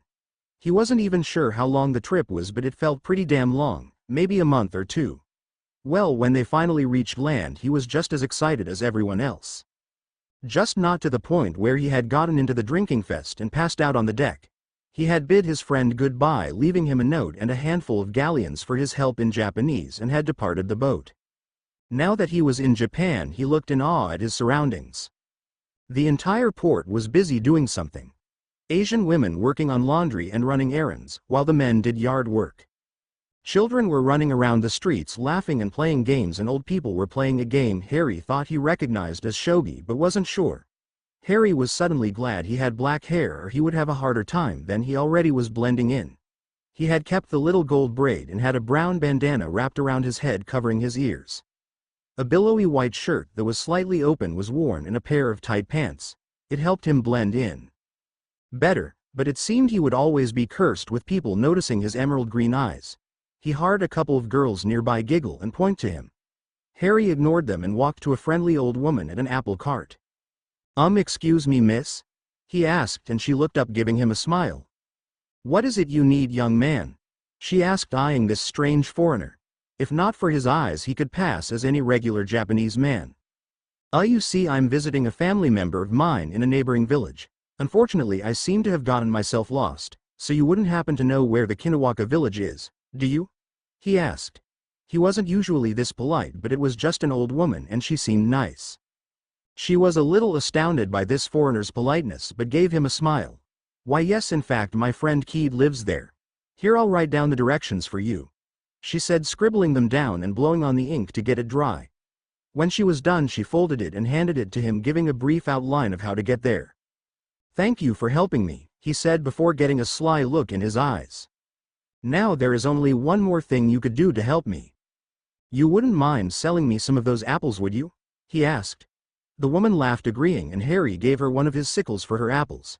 He gave a bow to her before he felt someone pinch his butt, making him squeak slightly before whirling around and socking the bastard straight in the nose, sending him flying into one of the buildings across the street. Everything seemed to stop as they stared at the furious man who was practically spitting. He was so angry. "That fucking bastard!" he shouted, unconsciously switching to English as he started to spew every curse and insult he could possibly think of as he stalked towards the guy on the ground. "Hey asswipe, didn't anyone teach you manners? No? How about some common sense then? Rule number 1, never grab a half-demon's ass," he shouted, still speaking in English. The kid couldn't understand him, but by the enraged look on his face and predatory way he stood, he got what the other meant. Harry was finally calming himself down and realized there was a crowd. He saw a group of teenagers over in the crowd and he hauled the kid up by his shirt before throwing him at their feet, making them squeak in terror. "Learn to keep your friend on a tighter leash, and may this be a lesson to ya. Don't underestimate someone just because they're smaller than you," he said, giving the kid one more sneer before taking a hold of his apples and stalking away, leaving a gaping crowd behind him. The woman at the apple stand gave a small little grin. She would pay money to see how he would react meeting Inuyasha. Scene break. Harry scowled as he looked at the sign. It was hard to read because his Japanese was still a little rusty, but after a few minutes of sounding them out he found the right road he was supposed to be taking and headed down the dirt path, still a little annoyed with the guy from before. Trying to clear his head, he slipped out his book from his rucksack and read it while absent-mindedly munching on an apple. He didn't stop that even when he passed by two people, a man and a woman, who looked decidedly odd. He did, however, stop when he heard someone shouting at him frantically. He stopped reading and looked at the man in robes, whose face was frantic, trying to keep up with what he was saying. He clued in when the ground started trembling underneath him. Harry quickly jumped out of the way, stuffing his book in his bag and throwing the apple away. A giant centipede-like thing crashed out of the ground, making debris fly everywhere. "What the fuck is that thing?" he asked, sticking his tongue out in disgust. The thing turned around, bearing big fangs at him, and lunged at him. Harry lightly jumped out of the way, taking out his fans in the process. "Hey ugly, I'm over here. What's the matter? You mentally retarded or something?" he shouted, laughing at the thing as it screamed in rage, attacking with its tail. Harry chopped the end of it off with his fan in one clean move, making it scream. "You filthy half-breed, I will destroy you," it shouted, and Harry rolled his eyes. "Oh please, like I haven't heard that one before," he stated before sprinting forward and running up the length of the centipede before jumping off. The centipede fell cleanly in two pieces while Harry flicked his fans to get the excess blood off of them. He then put them away before walking over to the two people who stood off to the side, staring at him with calculating eyes. They both looked about 19, and the man wore long purple robes and had dark eyes with brown hair pulled into a rat tail. The woman wore a kimono of sorts and had long brown hair with a giant boomerang on her back and a small cat demon at her feet. He stopped in front of them and asked, "Do you two know where Kinawaka village? I kinda got off course." The other two face faulted. Review. Review. Cat vs. dog. Fight. Hey everyone, I am back with a new chapter, yeah, for you. Can you believe it? I got 88 reviews. I'm so happy I might just burst a gut. Of course I really hope not, because that would be hard to explain to my mom why I have gut juice on my computer. Anywho, here's the next chapter, hope y'all like it. Warning. This story contains violence, bad language, and slash meaning boy x boy. If you are under 13 and reading this, then you better not tell your parents. I don't want angry parents after me. Disclaimer: I do not own Harry Potter or Inuyasha. If I did, I would probably still be writing fanfiction. Man, I am a boring piece of shit. I finally see by. Bored is my favorite word. Chapter 8: Cat vs. Dog, Fight. After getting up from their shock-induced fall, they each introduced themselves to Harry. My name is Sango and this monk here is my husband Miroku, she said, pointing each of them out as she said their names. Harry didn't let his shock show, but inwardly he was confused. Aren't they just a little too young to be married? Ah well, to each his own and all that do crap. Konnichiwa. My name is Harry, it's nice to meet you. Thanks for trying to warn me about that demon, but my Japanese is still a little rusty, he said, and Sango got a look of curiosity and Miroku narrowed his eyes at him. So you're not from Japan? She asked, and Harry resisted the urge to roll his eyes. I mean, really? Does he look like he's from Japan? Instead, he just put on a smile and nodded. That's right, I am traveling from England to see Japan. I had a little accident and needed to see the Kinaka village to solve it, he said, and narrowed his eyes when Sango and Miroku exchanged glances. Something tells me I might have said the wrong thing, he thought, giving an embarrassed laugh. But since my Japanese is still bad, I got lost because I couldn't read the signs, so could you take me to Kinaka village? Please? He asked, giving the best puppy dog eyes he could muster, and he saw Miroku break under it. Of course, we will show you the way. We were actually heading back there ourselves, that's where we live, he said, and Sango sighed before nodding. Harry grinned and lunged at them, wrapping them in a hug and jumping up and down. Thank you. Thank you. Thank you, he screamed before letting go and seeing their stunned expressions and grinning even more. After they got over their shock, they headed off towards Kinaka village. On the way, he got to know Sango and Miroku and was a little surprised by what he learned. Miroku was a monk and Sango was the last Taijia. He muffled a smile when a thought about how messed up their children were going to be. They were almost there when Sango asked him a question about his fans. Hey Harry, where did you get those Kenu sensu from? I thought they were only made in Japan, she asked, and Harry blinked, and then a dawning look appeared on his face. He took out his fans and flipped one of them open, fanning himself with a smirk on his face. Do you mean my fans? Because if so, you were mistaken. These were a present from a friend in England, and they are not silk fans. They are metal fans made by a great blacksmith I used to know, he said, and Sango blinked at him while Miroku chuckled slightly. What is the point of a metal fan? He asked, and Harry narrowed his eyes at him, his pupils going slit. How dare he mock the fans that Sarah and the village had given him? Well, for one, they can be used to shut up insolent monks who do not know what they speak of, he hissed before using one fan and swinging at a tree next to him. The tree stood for a second before falling down as the trunk had been cut clean through. Miroku looked and gulped slightly at the glowing green eyes of the teenager before him. Wow. That is amazing, I have never seen a weapon like that before, Sango said, examining the fans and finally seeing the sharp edges of metal. You wouldn't, my village made up the martial arts style to go with this weapon. No one else is allowed to use it, he stated with a grin, closing the fans and putting them back at his sides. He conveniently forgot to mention that he had helped create the martial arts style, but I digress. Is it a new style? Or does everyone in England use such eccentric fighting methods? He asked. Harry smirked as he thought of the fighters in England. Yes, it is a new style, but it is the only. In England they rely too heavily on their magic and fencing skills. So because of that they're very dull and boring to fight. Not to mention there are barely any demons there, he explained to her. Sango seemed shocked at that while Miroku seemed contemplative. You seem to hold much contempt for England. Have they wronged you somehow? He asked. Harry's eyes flashed for a second before he gave a slight frown. You could say that, he said, and they all fell into silence contemplating what they had found out. The rest of the trip was short and they soon wound up in Kinaka village. Children ran up to greet Sango and Miroku, and the parents stared at Harry in curiosity. The teenage girls giggled when he passed and Harry scowled at them, making Miroku tut. You should not make such faces at young women, Harry, he said, and Harry twitched as another group of girls giggled. Look Miroku, you have your way of dealing with girls and I have mine.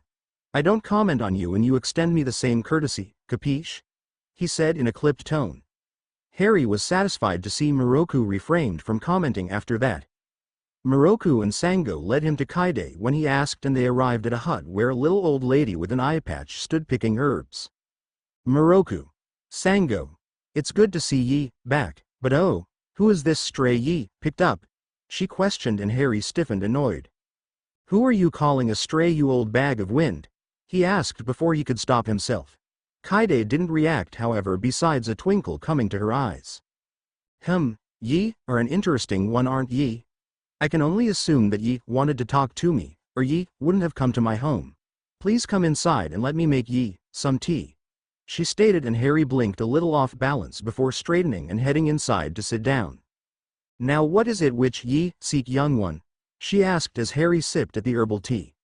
Harry stared at it for a second before opening his mouth and speaking.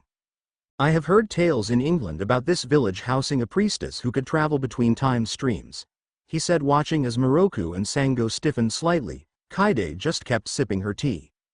I need to meet that priestess to confirm this, because I am from a different time stream. I would hazard about 500 years into the future to be precise.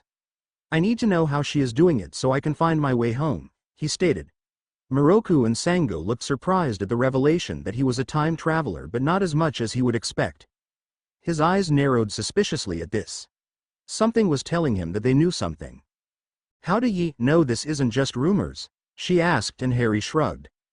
I don't know, but it is the only lead I have so far, and I have never been to Japan, so I thought I should come see for myself, he said, and the tension in the room relaxed somewhat. Well, ye are indeed correct that there is a priestess who travels into the future. Her name is Kagome, and she uses a magical well called the Bone Eater's Well. But only 2 people have ever been able to use the well, so I am not sure you can use it. Kagome of course can use it, and so can Inuyasha. Currently Inuyasha has gone into the future to fetch Kagome, so either one of them will be here soon, she stated.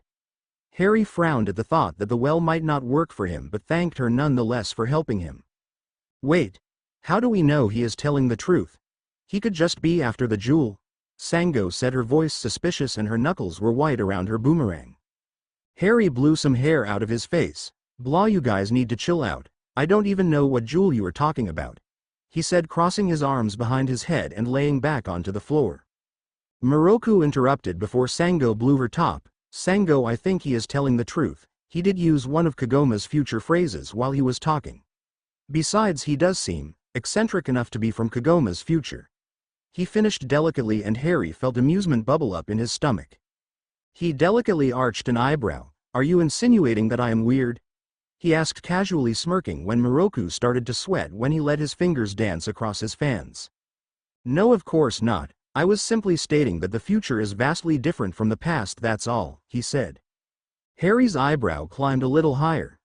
Nice save, monk. Miroku breathed a relieved sigh when that happened. Harry got up, stretching his hands up over his head in a languid way with a sigh. Well, I am going to head out and take a walk around the forest.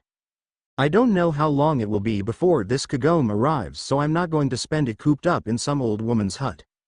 He walked out of the hut, after giving a bow, and headed down the streets. Walking towards the forest, he marveled at all the wildlife that went through it. He took his bandana off and unraveled his tail, letting them stretch with a groan while he ruffled his hair. He looked around and spotted a comfortable-looking tree and climbed up it, laying on one of the branches, letting loose a delighted purr.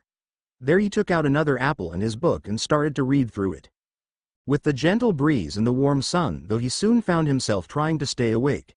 The events of the day were finally starting to catch up with him. I'll only lightly doze, just for a little while, he muttered before he succumbed to unconsciousness. He was asleep for a while before something startled him awake, making him sit up. He blinked his green eyes sleepily as he woke up, rubbing the grit out of his eyes.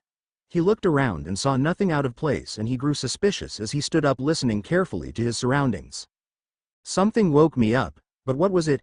He asked out loud, looking at all the trees around him. Sit! Screamed a voice, making Harry let out a slight yelp and grab his tree trunk. The command was followed by a faraway thump sound. Well, that would wake anyone in a 10-mile radius, he whispered, rubbing his poor abused ears. Best see what's up then, he said with a sigh, jumping through the trees to where the yelling was. He arrived at a clearing and saw an old-looking well and a large tree as well. In the middle of the clearing he saw a girl in a modern uniform yelling at a guy with long silver hair in a red outfit of sort and a necklace which seemed to be glowing each time she said sit. "Hey, what's your problem?" Harry asked, stalking out of the woods, his ears twitching at all the yelling. The girl stopped yelling in what seemed to be confusion, staring at him as he continued ranting down at her. "I mean, I'm minding my own business taking a nap and then I hear this horrible screeching sound waking me up. So I decide, what the heck? Let's be a good civilian and put the dying cow out of their misery. I don't find a cow but I find some scary-ass Miko girl arguing with guy. What the fuck is wrong with you? What the hell could this guy have done to make you so mad? And why did you have to wake me up to solve it? Damn it!" He screamed, his eyebrow ticking. "This isn't even any of your business. Why don't you go away?" the boy said, and Harry hissed at him. "You wanna fight, dog boy? Come and get me," he hissed, not knowing why he was so temperamental about the whole thing. The guy drew a huge-ass sword and Harry drew his fans, flipping them in a starter position.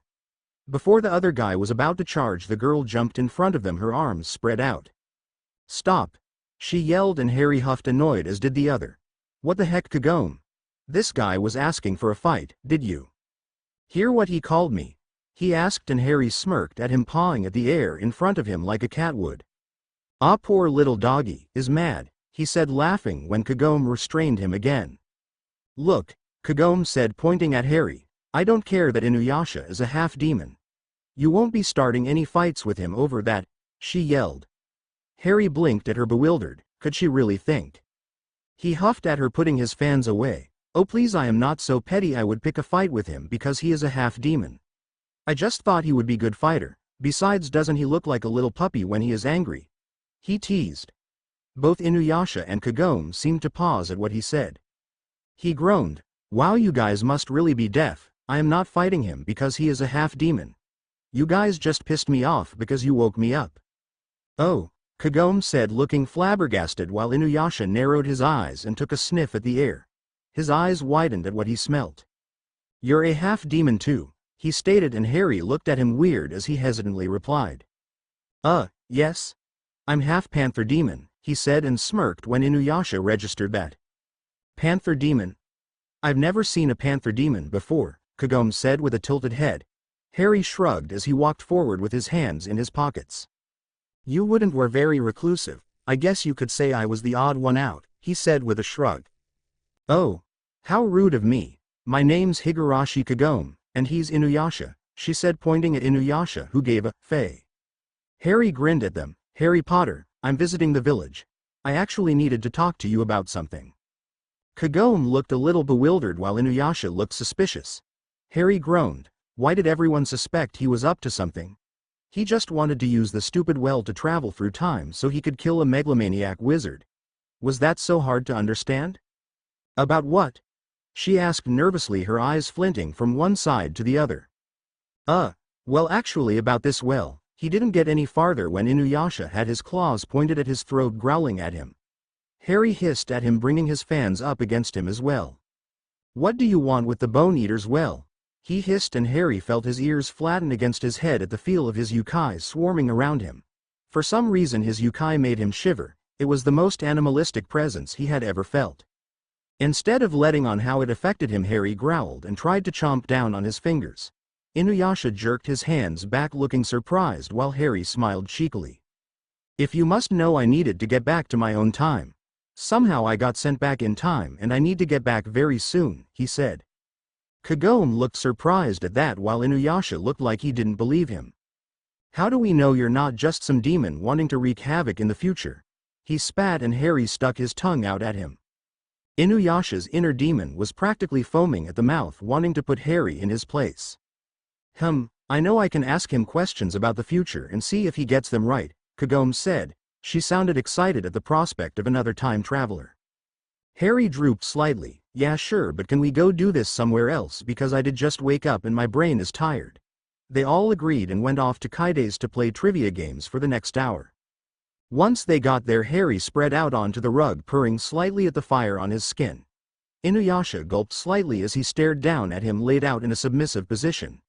He probably didn't even realize he was doing it, and Inuyasha sighed. He was probably a rogue with no family to teach him demon traditions. He would have to fix that after they got everything sorted out. For now he needed to try to ignore his inner demon yelling at him to tear the cat to pieces. Okay, first question. What do we use to cook with? She asked, and Harry gave her a strange look. Well, let's see, that's a long list. A microwave, oven, toaster over, stove. Kagome stopped him asking the next question because Inuyasha still looked like he didn't think he was telling the truth. They went on like this for a long time before Kagome finally said he was definitely from the future, making him stick his tongue out at Inuyasha, who growled at him. See, I was telling the truth. Naya Naya. He laughed, making faces at him, making Miroku have to restrain Inuyasha. Usually Harry didn't tease someone this much, but it was just so fun to fluster him. Okay. Stop fighting and let's get down to business. Look, Harry, I'm not exactly sure that the well will work for you. Others have tried to use it and none have ever gotten through besides Inuyasha and I. We think it works for Inuyasha because the rosary around his neck that's connected to my Miko powers. I don't really want to put one on you because there's a consequence for using them. You can try, but I don't think it's going to work, she said with an apologetic look in her eyes. Harry felt his ears droop for a second before his expression lifted. Well, I can always try, and if it doesn't work I'll just keep searching for a way to use it, he said optimistically. They gave him strange looks at his optimism but smiled as he stood up with a grin. Shall we go and see? He asked before flouncing out of the room, his tail waving behind him in excitement. The others followed as Harry bounded happily through the forest, and finally they saw the well and the tree next to it up ahead. Well, in case this does work, thank you all for helping me. Inuyasha, thanks for being so easy to anger, Harry said as Inuyasha growled and lunged for him. Harry laughed and jumped over him into the well. They all looked at each other, wondering if it worked. Kagome slowly walked over to the well and leaned over the side, looking into it. Damn it. Kagome was going to take a guess that it probably didn't work. Hope you liked this chapter. I'm going to answer some people's reviews now. If you review, I might answer yours next chapter, but it has to be semi-long, at least not just 3 words. Demonic Angel, oh, you wound me. How could you think I would abandon you guys? Thanks for the review. Lazy Heim. Bingo. Don't you feel smart? You got it right in one. Thanks for reviewing. Yaoi Cookie Huzzah. I love that word. Anyways, thanks for reviewing, and I am pretty sure I sent you an email explaining what happened to the other chapter 8. Shrugs, I'm too lazy to write it down again. Saturn Blue. Dude, after you wrote all of that really intelligent stuff in your review, you ended it with, ha ha ha. I can safely say that I liked your review and hoped you enjoyed this chapter as much as you enjoyed the other one. Anon. Your review made me laugh a lot when I first read it. I seriously didn't expect anyone to do that. Congratulations for having the longest review with the fewest words ever. Hope you send me another one. Human Hater 101,010. See, I'm so nice. He met Inuyasha not in an overly dramatic way either. I'm so mean. Hope you give another review. Shadow Dancer. Wow, whoa, you sure do know how to laugh a lot. I'm glad someone found it that funny. Thanks for the review. Kitsunekiri. Go back to chapter 7. He hitchhiked on some captain's ship to get to Japan, and I don't know if he will meet Sesshomaru or not. It's food for thought though. Likey. I can honestly say I have come to love waiting for your chapters. They're always insightful and very helpful. Sorry your computer busted. I know mine has blown up on me like 15 times, so I'm used to it. My mom and stepdad though are like computer geniuses though, so they can fix it in a couple hours. Sucks to be you.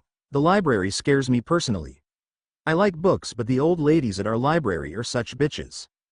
Anyways, thanks for the review and hope you reviewed this one. Cheeky smiley face. Blaziken02. I have no idea if you got my email or read this first, but you asked so I sent one. How you can't say I didn't. I'm so smarticle. Hope you liked the chapter. Thanks for the review. Which RN? Yes, this is a Inuyasha and Harry slash. Thanks for the review. Marissa, you scare me, but in a good way, I think. I think this chapter is longer, but if not, oh well. Thanks for reviewing. Platinum Hearts. Ah, you make me so happy. I'm so glad you like all of my stories. I flippin' love you too. Gives a big hug. Galeksha Nightshade. It will be fun times. I'm glad you like my story. Thanks for reviewing. Once again, thanks everyone for reviewing, and I hope you continue to review my story. For now, Yane. Bored is my favorite word. Hot spring fun. Oh, I got past the 100 mark. I got past the 100 mark. I got 114 reviews. People, it's time to freaking celebrate. So, grins mischievously, there is going to be some Inuyasha and hairy smut for you all. That's right, your gracious author has bestowed upon you some yaoi action. Finally. I love y'all so much I'm replying to some reviews at the bottom of the chapter, so check for your name. Warning. If you haven't realized yet, you are a complete and utter idiot because this story is no likey no ready. Disclaimer. I do not own Inuyasha or Harry Potter, and if I did I would surely have made it so everyone in it is gay. I finally see by. Bored is my favorite word. Chapter 9, Hot Spring Fun. Harry huffed, leaning against the well, practically oozing annoyance. They had tried everything for it to work. He had tried jumping in with Kagome, shooting Yukai into it. Heck, he even tried body tackling Inuyasha inside. All that got him was some bruises and a very pissed off half-demon chasing him around the forest. Why won't this stupid well work? He screamed. Okay, he knew he looked like a baby, but he thought he deserved to have a little temper tantrum. He then crossed his arms and started to sulk as the others looked at him in sympathy and a little amusement, not that they would ever admit to being amused. They saw what he could do with those fans of his. Inuyasha, why don't you go and talk to him? Kagome asked, and Inuyasha looked at her surprised before huffing and crossing his arms. Faye, why should I do that? I can't stand the guy, and he goes out of his way to annoy me, he stated, looking over at the miserable panther demon. Inuyasha, show a little compassion, she hissed at him, and Inuyasha gave her an annoyed glance. Hey, I didn't do anything wrong. I do feel sorry for the guy. I just don't think I'm the right person to go talk to him, he stated, and he felt Miroku's arm on his shoulder. Then it's settled. I will go and talk to him, he said, and Inuyasha felt his ears flatten against his head and he snarled at the monk. The surprised group backed away from him and Inuyasha snorted. Not a chance, monk. I know your speeches and they never work. All they have ever done is get people in trouble, he stated, and gave a groan as he looked at them all, Kagome with pleading eyes. Fine, I will go and talk to him. But if any of you guys are left eavesdropping, I will throw you face first from the highest branch of the Goshinboku tree, he threatened, and they all leaped and headed back to the village. Inuyasha growled slightly and ran his hands through his hair before stalking over to the prone figure on the ground. Inuyasha stared down at him before plopping next to him on the ground, his hands behind his head. Harry's ears were drooped lightly and his mouth turned down in a frown. He had his arms wrapped protectively around his legs. He actually looked sorta cute. Inuyasha fiercely squashed that thought down. They sat in silence for a little while longer before Inuyasha spoke. So is that it? You're just going to quit? He asked dryly, and Harry turned his head to him with a frustrated face. I never quit, I'm just having a big sulk before I get up and try somewhere else, he said, and Inuyasha gave him a searching look. Harry looked into his molten gaze with determined eyes. So what kind of panther demon are you?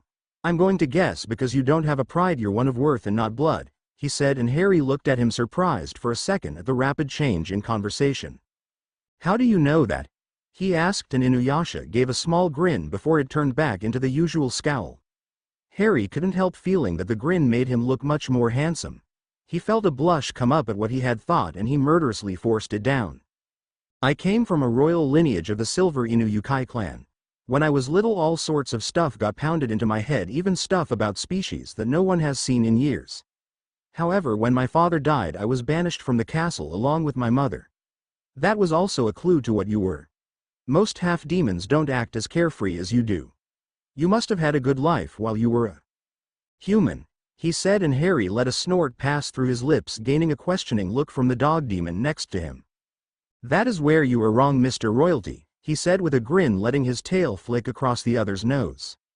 By God, make it stop, Inuyasha thought as he took in a huge whiff of Harry's scent. It smelled strangely of oranges and strawberry. His demon was practically comatose from all of the inadvertent flirting the other was doing. Harry heaved a sigh, drawing the other from his thoughts as he stared at Harry, confused by his suddenly pained expression. Harry continued where he left off from before. In the future, people are not as comfortable with change as they are in this time. In this time, humans, demons, and magical people all live in harmony. They may not like each other, but they accept they are real. In my time, magical people are governed by a strict law system restricting your use of magic. Humans have all but forgotten the magical world, and some would wish it to stay that way. My aunt and uncle are those kinds of people. They hate anything not normal with a passion, in other words meaning me. Inuyasha started lightly. You had magic before you became a half-demon? He asked in curiosity, and Harry smirked. Yes, I did. I didn't know about it till my 11th birthday though. When I said strict I meant it. Magical people have to go to schools where they all learn the same thing and then move on to work somewhere using their magic. All of the old ways are practically lost. I had to learn most of my tricks from a very old magic book. He stated, and Inuyasha felt his curiosity grow. How different is your magic from yokai? He questioned, and Harry gave a pause, looking thoughtful as he considered the question. He thought back to his fight with Bakira and he let loose a smile. Very different. My magic is inherently neutral, so I may use it for all sorts of stuff besides fighting. I guess you could say that's why most of the old ways were dropped, because magic has evolved over the years into many ways of using it. Yokai, however, is very forceful and mostly used for battles. He ended, and Inuyasha smirked, leaning back. I don't get you. If you hate it so much, then why are you trying to get back there? He asked. Harry smirked and stood up, flicking his tail over his nose again, which Inuyasha ignored. Now puppy, I can't go telling all of my secrets now, can I? Where would the fun be in that? He asked, and Inuyasha was up, his fist clenched in front of his face. Who are you calling a puppy, ya stinkin' cat? He yelled. Harry smirked at him before speeding off towards the village. Inuyasha chased him, yelling curses at him as he went. Scene change. Wah. Inuyasha, I am gonna kill you, screamed an extremely perturbed voice, followed by maniacal laughter from the aforementioned half-demon. Harry rushed out of the river he had just been pushed into, soaking wet. He blew some hair out of his face and started wringing out his shirt. Just a couple of minutes ago he had been peacefully asleep, and then out of nowhere he had been picked up and thrown into a river. Not my fault you smell so bad, Inuyasha commented from several feet away. Well, if that's reasons for throwing someone in, I would have thrown you in when I met you. Harry snapped at him, and Inuyasha finally stopped laughing, his eyes narrowed before stomping over to him. You want to repeat that, you stinkin' cat? He yelled in his face. They were now nose to nose, growling in each other's faces. What does your hearing as well as your hygiene not work? He asked, and Inuyasha growled in his face. That's it, you and me, right now. He yelled, and Harry laughed in his face. Are those two at it again? Asked Sango, and Miroku just nodded from his spot cross-legged on the ground. Harry had taken up residence in the village for 3 weeks now, and he and Inuyasha had been fighting, pardon the pun, like cats and dogs. They hadn't hurt or destroyed anything yet, but it was getting annoying all the same. Stop laughing at me, stinkin' cat, he yelled, and Harry growled at him. Yes, they're very spirited, Miroku said as Harry swiped at Inuyasha with his claws. Stop calling me that. He snapped at him again, and Inuyasha made faces at him as he jumped away, avoiding his attacks. More like hard-headed, Sango said with a sigh, and Karara mewed her agreement. Stinkin' cat. Stinkin' cat. Stinkin' cat. He yelled at him, and Harry roared, yelling at him to stop and fight like a man. Hirikatsu. Sango yelled, throwing the large boomerang in between the two, effectively stopping the little fight. They both jumped back out of the way and pinned their eyes on her. Hey, what's the deal, Sango? Inuyasha yelled at her, and Harry nodded in agreement. Yeah, can't you see I was trying to rip this useless guy's eyes out? He complained. Oh, like you could actually land a hit on me, Inuyasha snorted, and Harry opened his mouth to reply before Sango cut him off. For weeks you two have been fighting each other like this. I have had enough. If you don't straighten yourself out, I will straighten you out for you, she yelled. Harry and Inuyasha looked at each other before simultaneously pointing at the other. He started it, they said before growling at the other again. You are so infuriating. Forget this, I'm out of here, see you guys at the village, Harry said, and still soaked ran off to who knows where. Inuyasha sniffed, grumbling as he placed himself next to Miroku on the ground. Faye, not like he hasn't pulled any pranks on me, he continued to grumble. You know, if I didn't know any better, I would say you guys were, oh, what's that future word of Kagome's? Murking? Flirting? Oh, that's right, if I didn't know any better I would say you guys are flirting, Miroku stated calmly, and Inuyasha sputtered at him. Are you insane?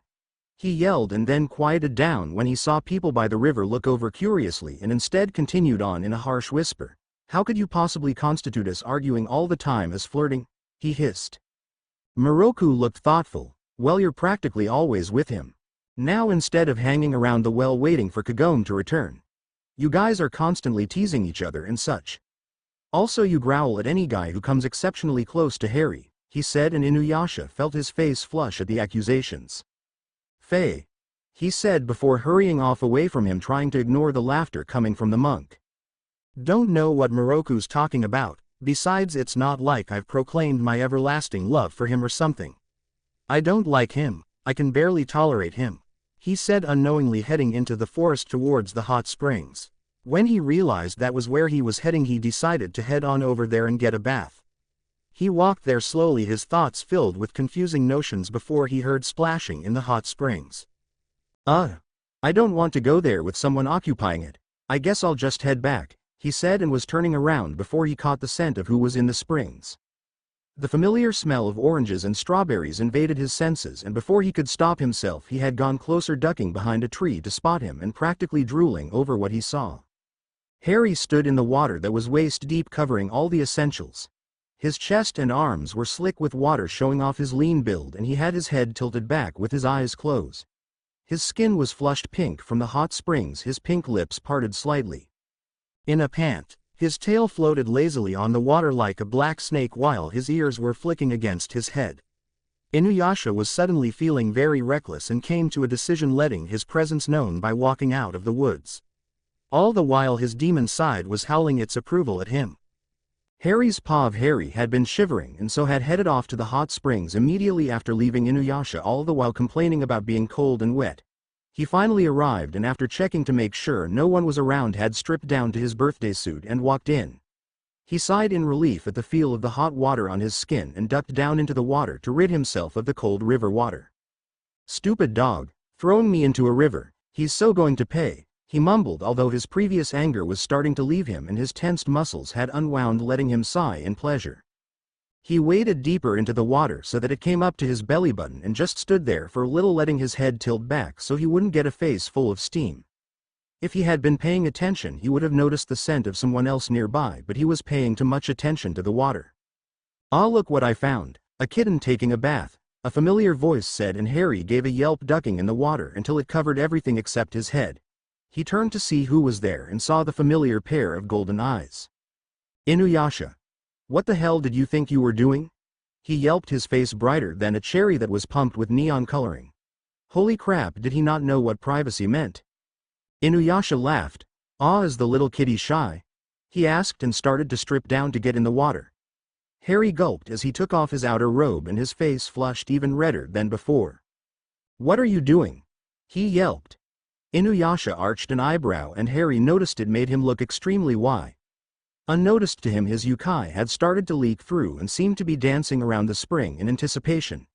Inuyasha smirked and finished undressing before climbing into the warm water and towards the panther demon, who at the moment was trying to find an escape route. What does it look like I'm doing? Inuyasha growled and felt his hair stand on end at the Inu yukai's voice. Inuyasha, stop, you're acting really weird, Harry said cautiously, and found that he had been backed up into a stone. Inuyasha moved gracefully through the hot water, not once faltering in his steps. Harry's nerves were on end, however he felt excitement coiling in his stomach and something ready to spring at a moment's notice. He wasn't paying attention to that though, instead thinking of a possible solution to get away from the obviously deranged demon. You know, you really shouldn't flirt with demons so much, Inuyasha said conversationally, as if he hadn't successfully trapped the panther demon. His eyes, however, were sharp and focused, never once leaving the emerald-eyed boy, who was looking more confused than before. He continued on, disregarding the other's confusion. You never know when one might take it the wrong way. Harry suddenly found himself pinned to the rock, his hands firmly clamped above his head. Harry's eyes narrowed at the other, trying to jerk away from him, growling in anger. Let go of me, you idiotic dog. I have not been flirting with anyone, you are taking things the wrong way. He hissed, his eyes glowing yukai and magic swirling around in anger. Inuyasha, however, seemed to brush off the anger-induced power as he growled into Harry's face. Oh no. Then you need to check your actions more often. Let me teach you some demonic etiquette, he stated before harshly, dragging the other's head back, showing off his neck while Harry's struggles increased tenfold. Rule number 1. Do not brush your tail against another's nose, it is tempting others with your scent. He nipped the other's neck lightly and Harry whined in the back of his throat.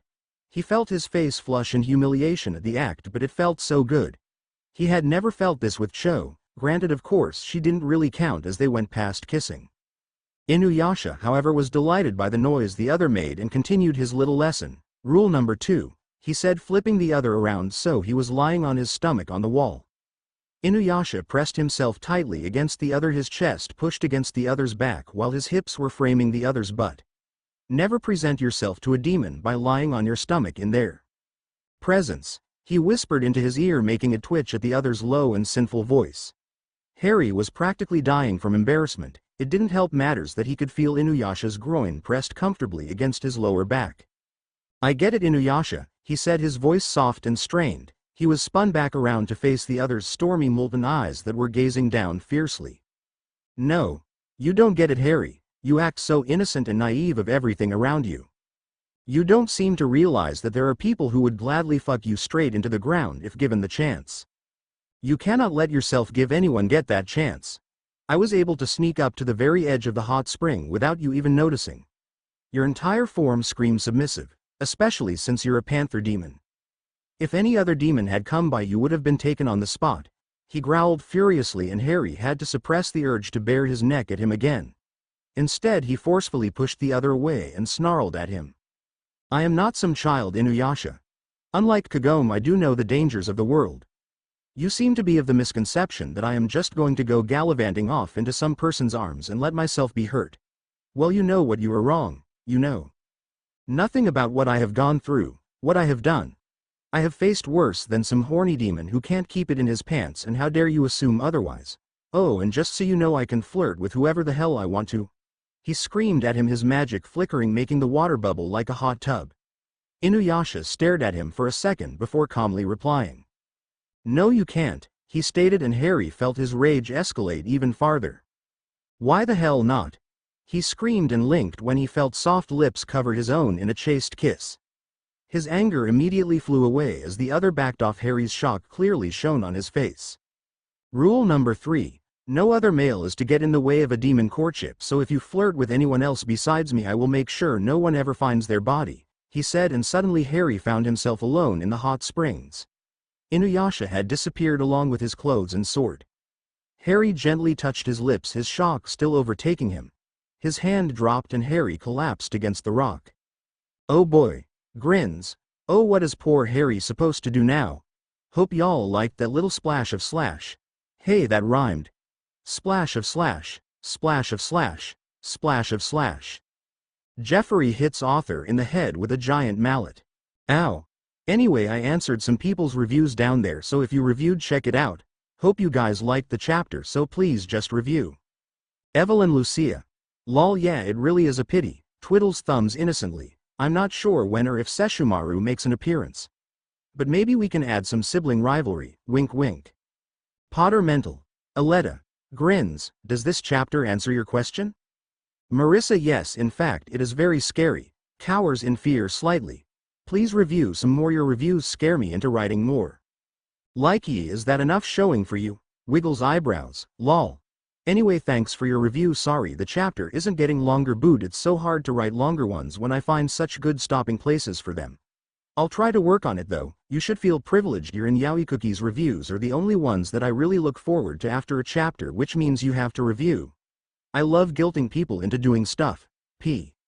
Saturn Blue, eventually he is going to get back, but he is definitely not waiting 500 years to do it. Please keep reviewing. Yaoi Cookie, yeah.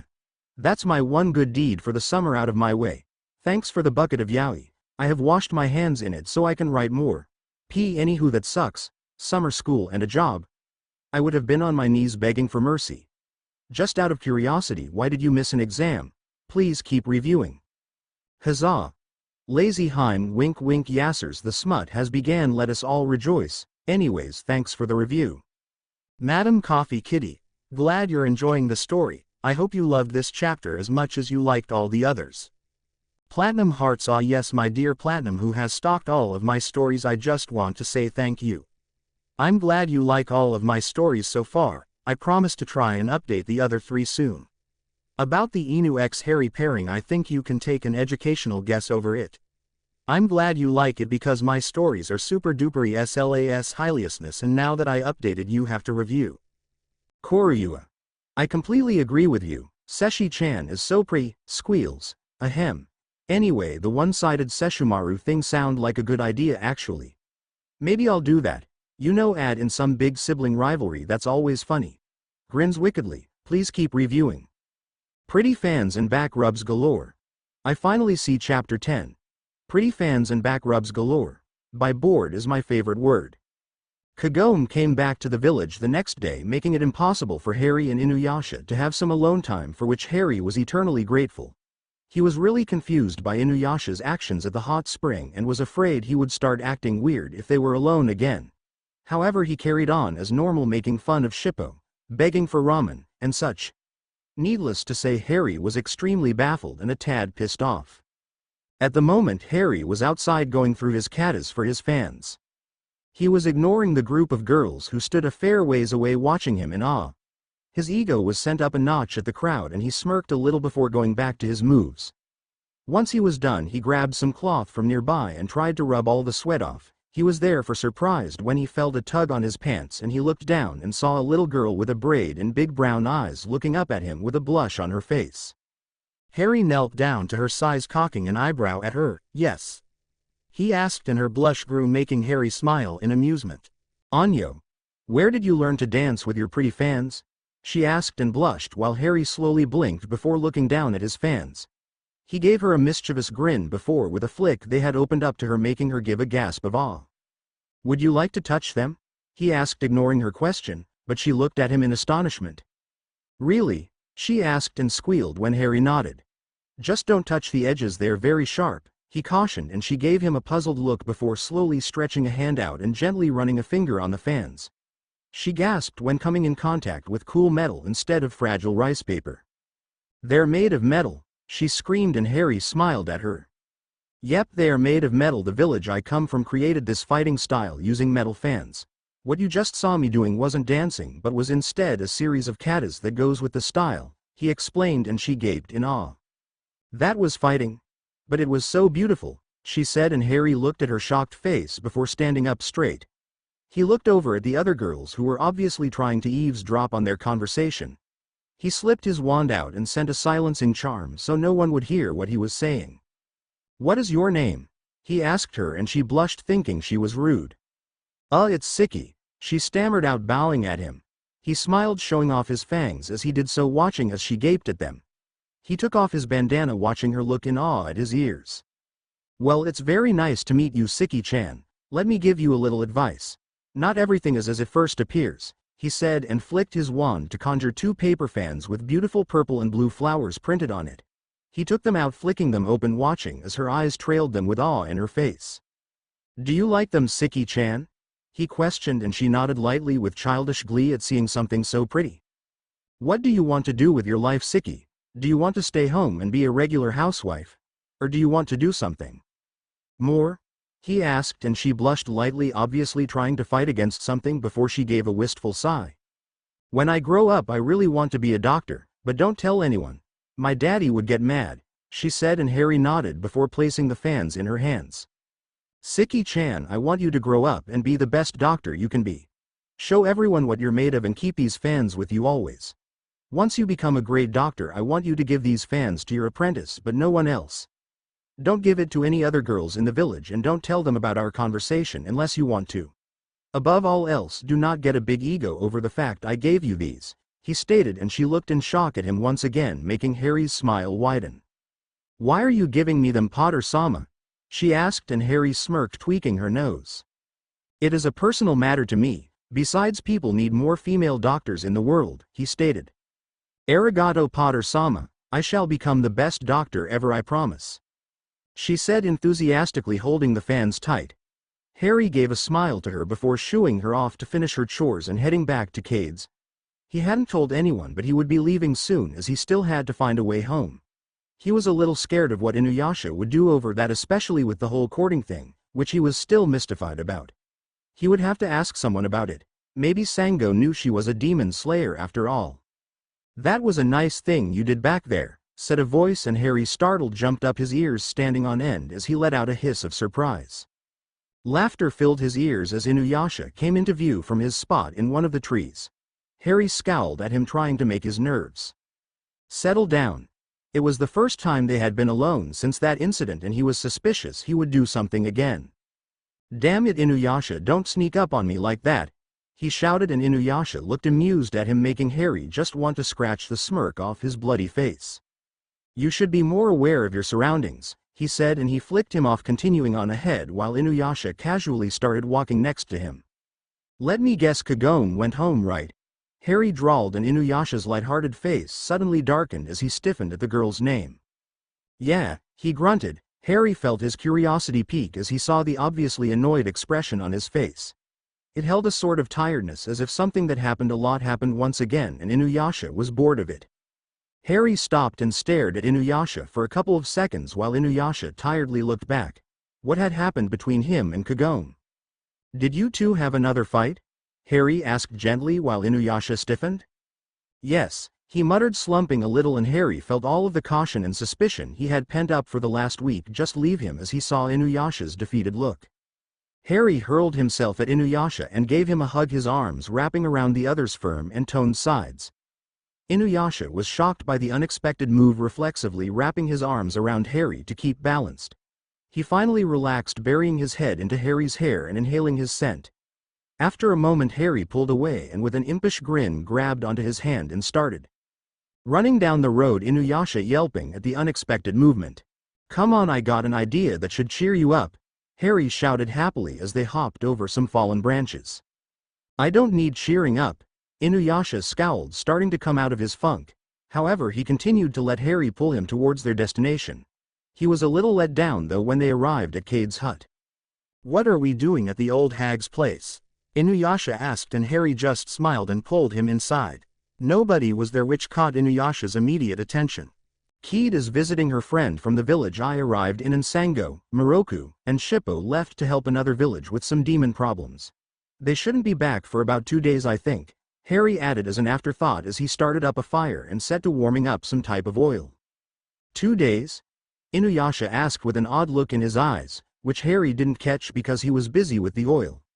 Harry nodded and proceeded to turn around with a firm look on his face. "All right then, the shirt has to come off," Harry commanded, and Inuyasha's eyes widened. What the hell are you doing?" he yelled at Harry, who ignored him and started to wrestle Inuyasha into taking his shirt off. "Baka, I'm going to give you a massage," he said, and Inuyasha paused at that, his ears twitching slightly. "Excuse me?" he asked slowly, obviously trying to see if he had heard right. Harry rolled his eyes, finally forcing the fire rat robe off and unbuttoning the white shirt before Inuyasha grabbed his hands, forcing him to look up at him. The white shirt was left open, showing off Inuyasha's six-pack, making Harry lightly blush. "How's about this, Harry?" Inuyasha growled into his ear, making Harry jump slightly at the hot breath. The nervous feeling returned to him after momentarily leaving because of his excitement. "Let's make a deal. You take off your shirt and I'll take off mine." Harry blushed but merely flicked the request away and sniffed indignantly. "Oh please, I'm giving you a massage, I'm not taking off my shirt." "Of course, if you don't want the massage," he trailed off as Inuyasha started growling in his ear. Harry smirked. "I thought not." The shirt was removed and Inuyasha laid down on his stomach, his head rested on his hands. Harry placed the oil to the side and carefully situated himself on Inuyasha, blushing because he was sitting on his butt. He squirted the oil on Inuyasha's back, who squirmed lightly at the feel of it. He then carefully placed his hands on his shoulders and started to rub the kinks out of them, massaging the muscle under his hand. Inuyasha groaned, finally succumbing and starting to relax under the skillful fingers. Harry worked hard on all the knots, grunting lightly as he tried to get them all. "Gods, Inuyasha, you're so tense," Harry whispered, pressing on a particular one on his neck, making him arch and give a satisfied growl. "I didn't used to be. I became much more stressed when I started hanging around humans. Especially this group, they're always getting themselves into trouble," Inuyasha explained, and Harry nodded his understanding. "Why not leave then?" From what I can tell, they can take care of themselves. Not to mention you guys already put the jewel together and it's now Kagome's place to protect it, Harry said, and Inuyasha was quiet for a while, Harry chopping at his lower back. Finally Inuyasha responded to his question. I guess the idea they don't need me is a little hard to swallow. I don't want to be by myself again, he whispered. Harry paused in his ministrations, so Inuyasha turned to look at him in curiosity. Harry sat poised on his butt, his hands still on Inuyasha's back and looking down at his hands thoughtfully. What are you thinking about? Inuyasha questioned, startling Harry out of his reverie. Harry looked down and frowned, turning his head around and laying it back on his arms. Hey, no straining, you're supposed to be relaxing, he scolded Inuyasha, who rolled his eyes at his words. Harry started rubbing at his back again and nonchalantly said, well, I was actually thinking about asking you something. Inuyasha's little doggy ears perked up at that. Ask away. I reserve the right to not answer though. Harry bit his lip before asking, well, you see, I wanted to know what you were talking about at the hot springs. About courting? He asked and squeaked lightly when Inuyasha sat up fast, knocking him off so that he was sprawled out on the ground. Harry groaned, rubbing his head, a migraine starting to set in. What the fuck, dog boy? He snarled, sitting up and holding his head, trying to ease the pain. He felt another pair of hands feeling his head and he blinked, looking up at Inuyasha, who looked a tad worried. Did I hurt you? He asked, his hand brushing over one of Harry's ear, making him shiver lightly and push his hands off. Nah, it will take a lot more than you to hurt me. No evading the question though. What were you talking about when you meant courting? He asked, and Inuyasha scrunched up his nose lightly in frustration. You really know absolutely nothing, don't you? He asked, and Harry was about to bite back a reply, but Inuyasha stopped him with a hand. I mean about demon rules and customs. I'm going to need to start teaching you them someday. Inuyasha laid back down, this time on his back, and started to explain to him. Demons choose mates to have an eternal life partner like a husband or wife. Courting is where a demon pursues someone they would like to be their mate, trying to show them that they can be a good one. The dominant is usually the one who is courting the submissive. In cases of multiple suitors, this is the best choice of actions. Harry felt a little winded by the blunt dialogue before a huge flush decorated his face at what Inuyasha was insinuating. So, Harry started, his face scrunched up. You mean you were asking to be my boyfriend? He asked, and Inuyasha looked slightly puzzled before remembering the term used by Kagome and nodding. He didn't seem the least bit embarrassed, while Harry on the other hand was completely out of his element. He felt like he was floundering, having no idea on what to do or say. But you barely even know me, he stated, trying to latch on to the only thing he could think of. That's what the courting is for, so I can get to know you and vice versa, Inuyasha explained, shooting down that idea, making Harry scowl lightly. But what about Kagome? Or Kikyo? He questioned, and Inuyasha scowled deeply at their names, his eyes flashing red as he reached up and pulled Ari down on top of him, making him gasp.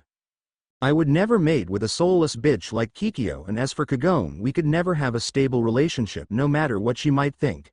No, I want you, he stated, and Harry flushed again, his entire body portraying his nervousness. Why would you want me?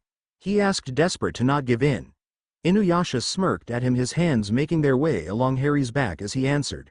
Well, let's see, you're powerful, smart, witty, beautiful, and independent. Of course, you're also very easy to talk to because you don't judge people on their mistakes. Not to mention you could understand me better than any human or demon ever could. Inuyasha whispered, and Harry felt his heart twitch at the words as he stared down at the dog demon beneath him. Gold eyes stared up at him, and Harry saw such heartfelt truth in them that he couldn't look away. Harry had never been in a relationship before, excluding Cho, which shouldn't count because he was more like her therapist than her boyfriend. He had seen so many people get together and break up, and he really didn't want to fall in love just to lose him again. But he really enjoyed spending time with Inuyasha, more than anyone else he had ever met. He didn't treat him as anything special or expect anything from him he couldn't deliver. Maybe he could give him a chance? Do you love me, Inuyasha? He questioned, and he looked pensive before slowly answering, no, but I think I could learn to. Harry grinned at him, satisfied with his answer. Good answer, dog boy, he whispered before hesitantly leaning down and brushing his lips against Inu's. It was light, a brush against skin at first, before Inuyasha tugged Harry's head closer to his and nipped against his bottom lip. Harry yelped lightly, letting Inuyasha's tongue slip past his lips and into his mouth.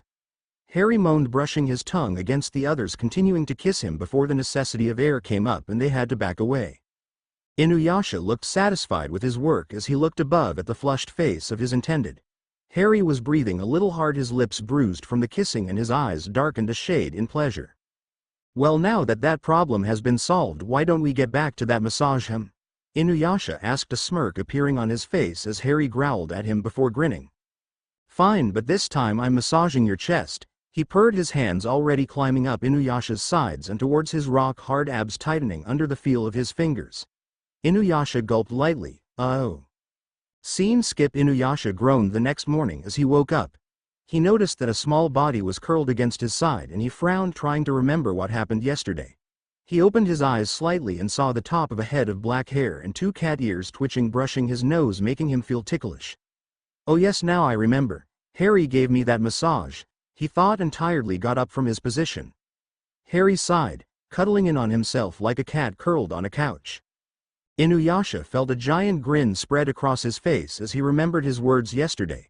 He had all but agreed to be courted by Inuyasha. Nothing could have made him feel any better. Not to mention he felt energized by the massage, getting rid of all his knots. Hey, wake up, lazy bones, Inuyasha stated, nudging his shoulder. Harry mumbled a little, turning away from the persistent finger. Wanna sleep? He whined out, waving at the hand that was poking him. Ow. You scratched me, Inuyasha howled, holding his hand to his face. Harry opened his eyes slightly to see the scratch and shrugged. Don't be a baby, it's just a little scratch, he stated. Inuyasha pouted, licking his hand to try and lick the blood away. He was surprised when he felt gentle but firm hands hold his, and he watched slightly fascinated as they started to wrap them up, neatly tying it off when they were done. He blinked at Harry, who tiredly grinned at him, flashing a fang while he did. I could have done that myself, he grumbled half-heartedly, inspecting the bandage. Harry waved away his words carelessly. No thanks needed. He yawned, watching amusedly as Inuyasha sputtered at him, his face heating up. He opened his mouth to yell, but Harry just grinned cheekily and poked his nose. Now Inuyasha, we wouldn't want you to get all tensed up again now, would we? He brushed off his pants before sniffing himself and scrunching his nose. Well, I'm going to go take a bath. I smell like a warthog. Demon, he complained, heading out of the hut. Mind if I join you? Inuyasha called, smirking when all he got was a very rude gesture in his direction, Harry obviously remembering the last time. As much as he would like to run after his kitten and join him, Inuyasha had some business to attend to. He carefully brushed any lingering dust from his hakama and with a proud smirk walked out of the hut to find a certain flea demon. It didn't actually take that long to find him, as the minute he was in the same vicinity as the little bug, he latched onto Inuyasha and started to suck his blood. Inuyasha smacked him. Well, if it isn't the little flea I was looking for, he stated, watching Myoga's face perk up at his remark. You were looking for me, Master Inuyasha? How can I be of service? He questioned, and Inuyasha just smirked at him, his whole body radiating smugness as he replied. I want you to come meet my intended, since according to all the doodah my guardian or someone close has to approve them, he replied. Myoga frowned at him. He did not like the idea of Inuyasha and Kagome being mated, no matter how strong she may seem. In reality, though, she was not nearly mature enough to be mated yet, and if he had decided on Kikyo, he shivered at the mere thought. If you insist, Master Inuyasha, may I inquire as to the name of your intended? He questioned, bracing himself for the worst. Inuyasha smirked at him with his fangs glinting. His name is Harry Potter, he stated casually, and Myoga felt his ears perk up again at that. Harry Potter? He questioned, the name sounding very foreign to him. Who was this person? He had never even known Inuyasha knew a Harry Potter. Is he foreign? He questioned, his curiosity showing in his voice. Inuyasha got a soft smirk on his face. Yeah, he's from England, and the most stubborn son of a bitch I will ever meet, he stated, although his tone was not insulting, instead holding a deep humor to it. And what is Potter-san? He questioned, Inuyasha's smirk turning into a shit-eating grin, making Myoga wonder about this Harry person. Harry is a half-demon, more specifically a half-panther demon, he replied, and Myoga's eyes popped out of their sockets when he said that. Harry didn't realize how rare his species really was. No one had seen a panther demon for so long, and the only one who was ever seen was the Lord Myoga of the Panther Demons, and he only ever came out for the delegations between the other lords. To hear of a Rouge Panther demon roaming about on its own was surprising, to say the least. especially an unmated one.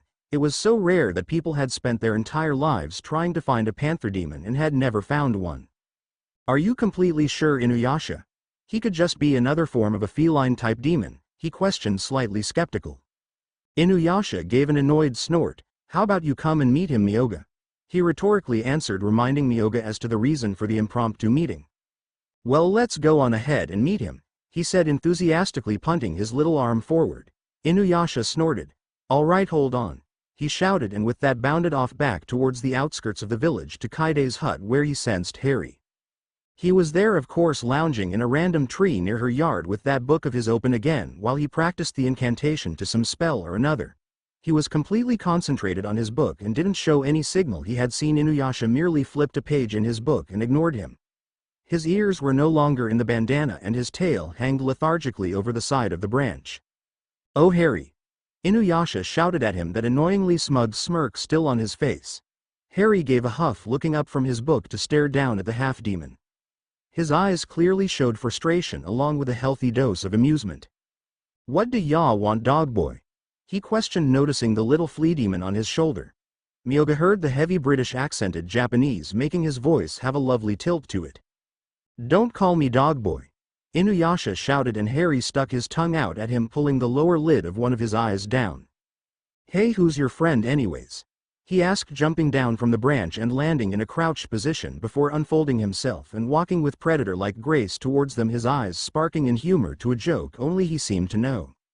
Myoga looked like he was going to have heart failure at the sight of him, all the tall tale signs of a panther demon showing on his person as well as his yukai, which seemed to be accompanied by something even larger that was giving off powerful waves of energy and was warm and comforting.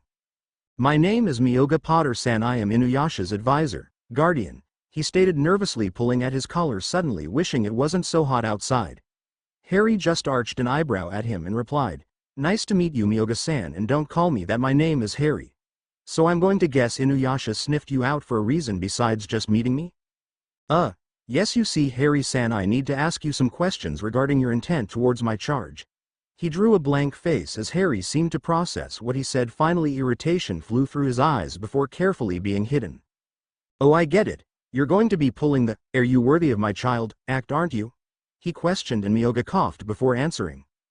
Yes. Well, it shouldn't be but a couple questions, he said carefully, not wanting to upset the panther demon. After all, panther demons were said to be creatively vicious when they were getting revenge on someone. Okay, shoot, Harry said, sitting down on the dirt. Myoga hopped down to sit cross-legged in front of him while Inuyasha sat next to Harry, subtly offering support. Myoga noted this with a knowing look. They stayed there for a while talking about everything, Harry carefully not mentioning the fact that he was a wizard and could do blood magic. Hey, he had to keep some tricks up his sleeves, right? However, when they got to the last subject on the list, he would later admit that he was a tad bit flummoxed by the question. So would you be able to bear Inuyasha's children for him?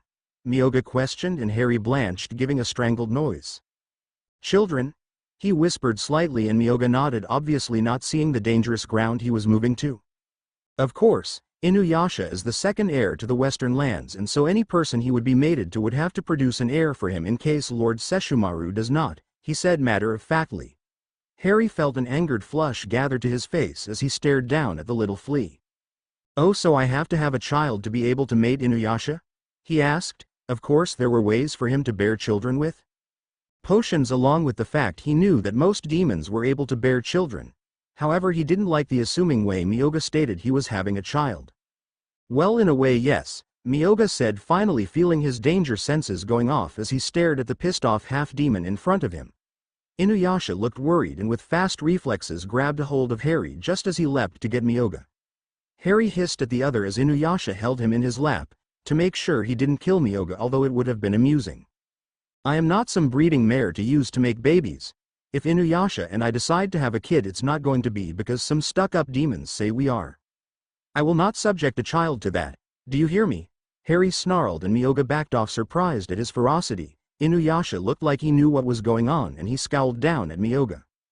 Myoga, you know how protective panther demons are of children, he stated, and Myoga looked guilty as he stared at the enraged Potter. I am most sorry, Harry-san, please forgive me, Myoga said, and Harry stared down at him for a little before he took a deep breath and calmed down. He reopened his eyes, letting loose the breath. No, I am sorry for overreacting like that, but if we are done now, I would like to go back to working on my training, please, he said, his eyes leaving no room for argument.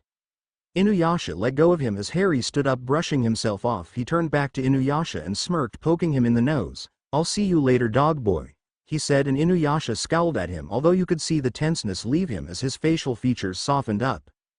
Don't call me that, you stinkin' cat, he yelled, and Harry laughed at him, walking away and grabbing his bag as he went, as well as his book. Inuyasha watched him go with a protective look on his face. And Myoga was impressed slightly by all the reactions Harry had gotten from Inuyasha. You seem very close to Harry. Are you extremely sure that you are ready to court him yet? Myoga asked, and Inuyasha nodded. Harry is all I ever could have wanted in a mate, he admitted with a far-off look in his face. He's beautiful, strong, independent, and the best part is I don't think he is prejudiced against anything. Harry didn't grow up with the best role models, he said, giving Myoga a pointed look. Instead of that crippling him, it has made him extremely well tuned with everything around him. I feel that Harry will be a wonderful mate, he said firmly, and Myoga was once again impressed with Inuyasha's firm resolve. This Harry, Myoga thought, I think they will be a great match. Well, Myoga said with a smile as he stood up, I wish you the best of luck, Inuyasha. Thanks, and Myoga, he said, and his golden eyes practically glowed as he stared down at the flea. If you ever upset Harry that much again, I will permanently erase your existence from this world. Myoga shivered and nodded frantically before hopping away. Yes, this Harry should be good for Inuyasha. He just hoped Kagome would take well to the news when she heard. Is Myoga gone? Harry questioned, coming back from his training with some more blood magic. He was learning how to create a blood clone of himself. However, it was harder than he thought it would be, seeing as he had to use more energy to create something that was living than usual. Currently he was working on just making copies of leaves from blood. Yes, he left a little while after you did, Inuyasha replied, and Harry grinned brightly, flopping down next to him. Oh good. That bug was creeping me out, he said, enthusiastically digging into the food that was offered to him. Once you're done with that, I'm going to start teaching you some basic things about demons that you need to know, starting with Panther. Demons, he stated. Harry looked surprised before giving a nod to him. And maybe afterwards you could give me a massage, he said slyly, and was satisfied when Inuyasha choked on his ramen, staring open-mouthed at the panther, who just kept eating normally with a sly grin. You know what, Inuyasha? I think this is going to be the start of a beautiful friendship. A visit from Big Sister, warning, contains violence, and cussing. Do not read if you are uncomfortable with the aforementioned things. That means you crazy ass flamers. Disclaimer. I do not own Harry Potter or Inuyasha, nor have I claimed to own them, so if you try and sue me, I shall laugh in your face and proceed to slam my door at you. I finally see Chapter 11. A visit from Big Sister. By bored is my favorite word. Harry walked with Inuyasha through the woods, grumbling under his breath slightly. I don't get it. Why are we patrolling through the woods? Nothing serious seems to be happening. Inuyasha looked at him to reply. I don't know. Kaide just said that she feels something's amiss, and I've come to learn to trust that old woman's predictions. Although his face showed how bored he truthfully was as he gazed lazily over the foliage. Miroku and Sango were looking around the outer village perimeters. Kagome stood guard at the village along with Shippo. I'm going to check up in the tree, K? He said before leaping through the branches, not giving him a chance to answer. Harry didn't know if it was just a cat thing, but he had always loved climbing trees, and he found himself frequently doing it now that he was in a time full of them.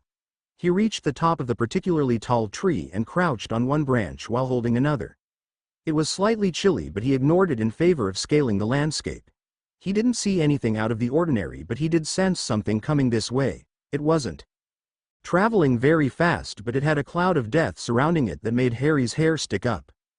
Harry stood up and jumped down from the branch, getting the familiar feeling of free-falling before he lightly landed on another branch and proceeded to jump the rest of the way down.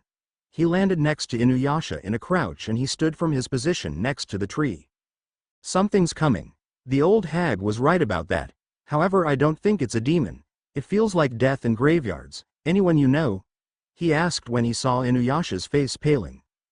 Kikyo, he stated simply, making Harry turn to him looking confused before his face clouded over in comprehension. They stayed quiet for a second before Harry nudged him, making him look down at him. So you going to go talk to her and explain? he questioned, and Inuyasha looked down at him in surprise. Obviously he had been expecting some anger. Harry gave him a smirk. Don't worry so much, I trust you not to do anything with her. Inuyasha grinned at his statement, thankfulness shining through his eyes. He gave a mischievous look to Harry. Maybe you could give me something to keep you in mind throughout the meeting? He hinted.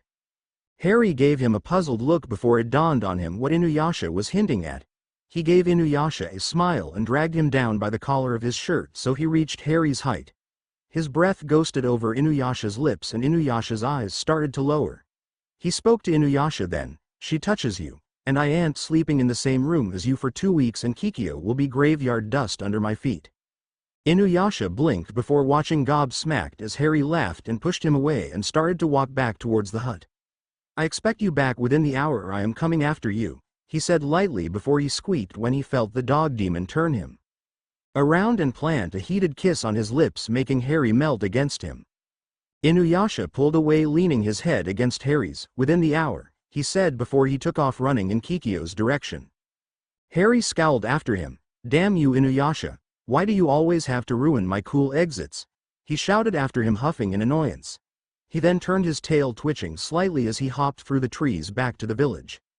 He landed on the ground outside the village and casually strolled over to where Sango and Miroku were, just in time to see them trying to see how far they could stick each other's tongue down the other's throat. Ew! You have stained my virgin eyes, Harry screamed dramatically, covering his eyes as the two broke apart, blushing like crazy. Miroku recovered quickly though. Harry, what are you doing? Aren't you and Inuyasha supposed to be patrolling the forest? Aren't you supposed to be patrolling the village's borders? Harry retorted, smirking as they blushed. That's what I thought, mister. Besides, we found out what was causing the disturbance and Dogboy is dealing with it, he said nonchalantly. What is it? Some demons? Asked Sango, readying her hirikatsu. Harry shook his head at them, watching as they relaxed. It was Kikyo, he said calmly, and watched slightly amused as they both tensed up before they started hailing him with questions. You mean you just let him go? How could you do that? Kikyo is evil.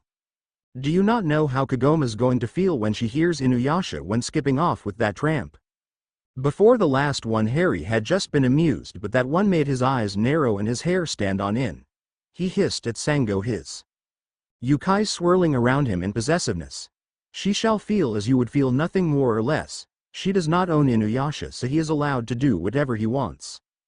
Furthermore, her and Inuyasha are not in a relationship and never shall be if I have anything to say about it.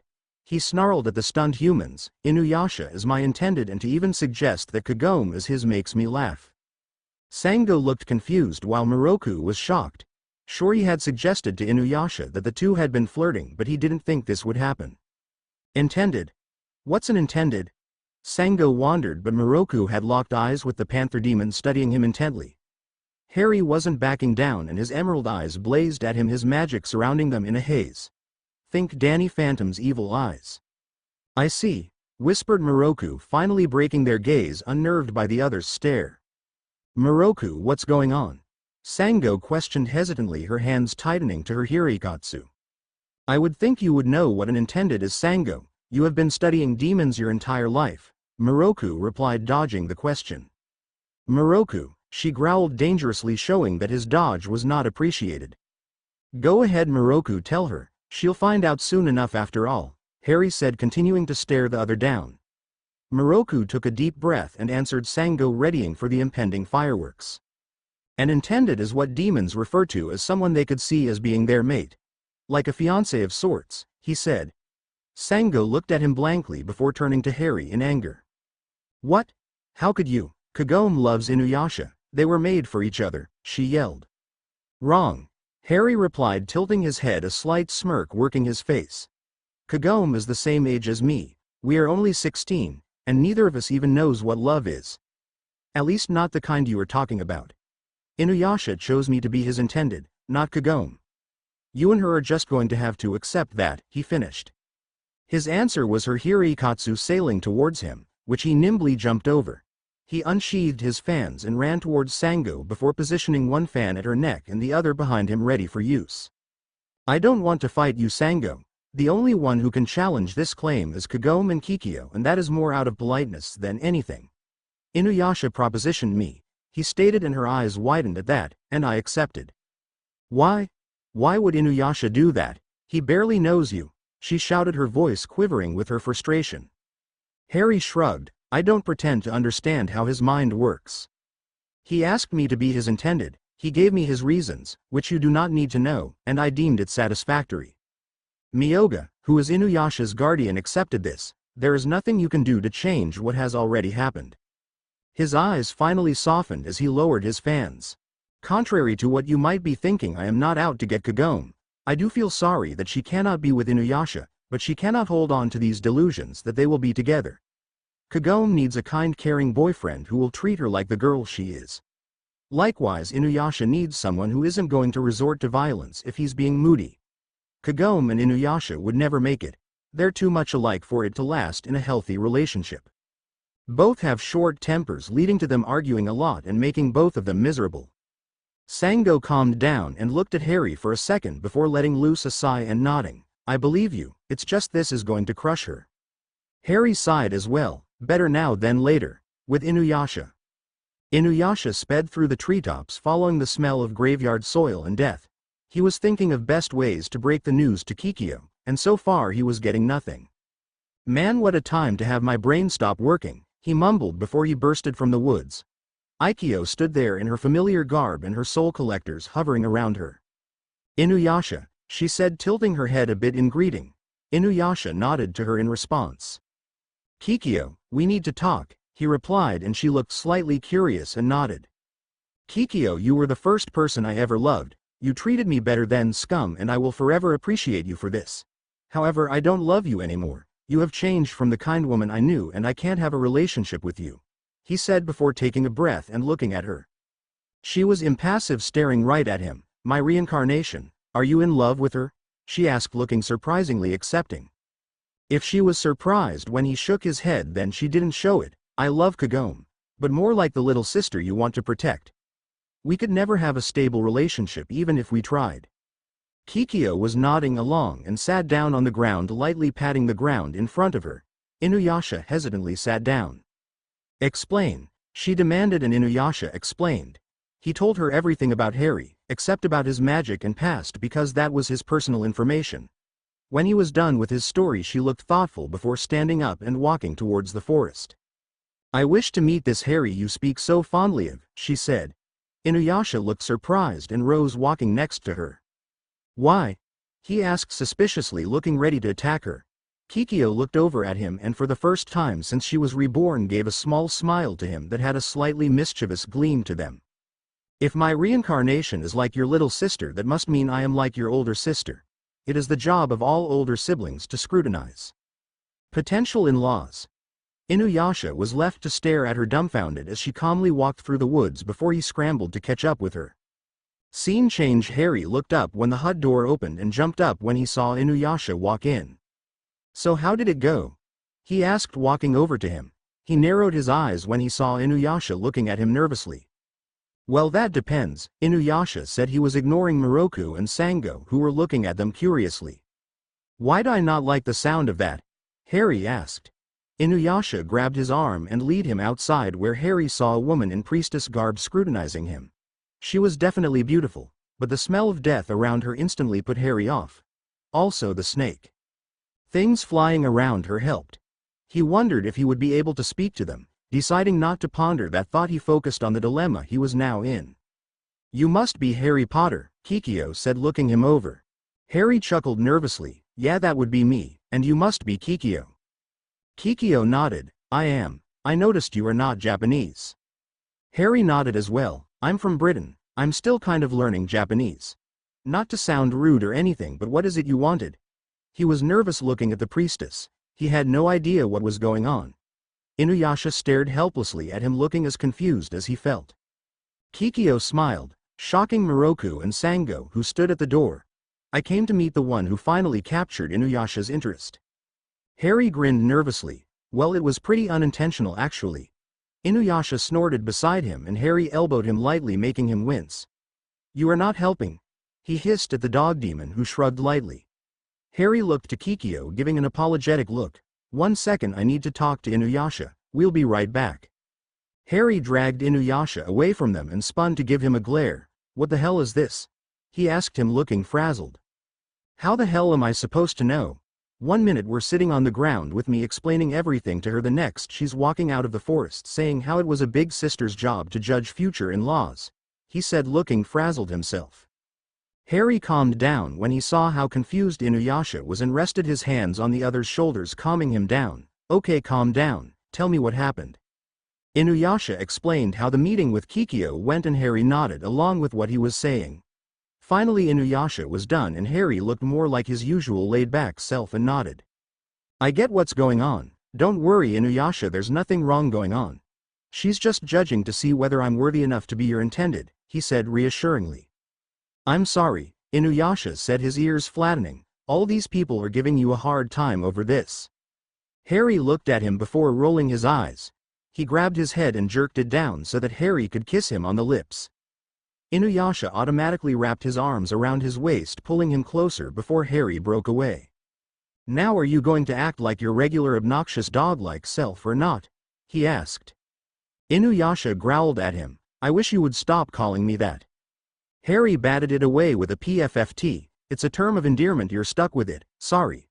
Of course he was anything but, and it was clearly shown. Inuyasha smirked at him smugly. "Well, you wanted me to act like myself, so I can't say I'm sorry for what I'm about to do."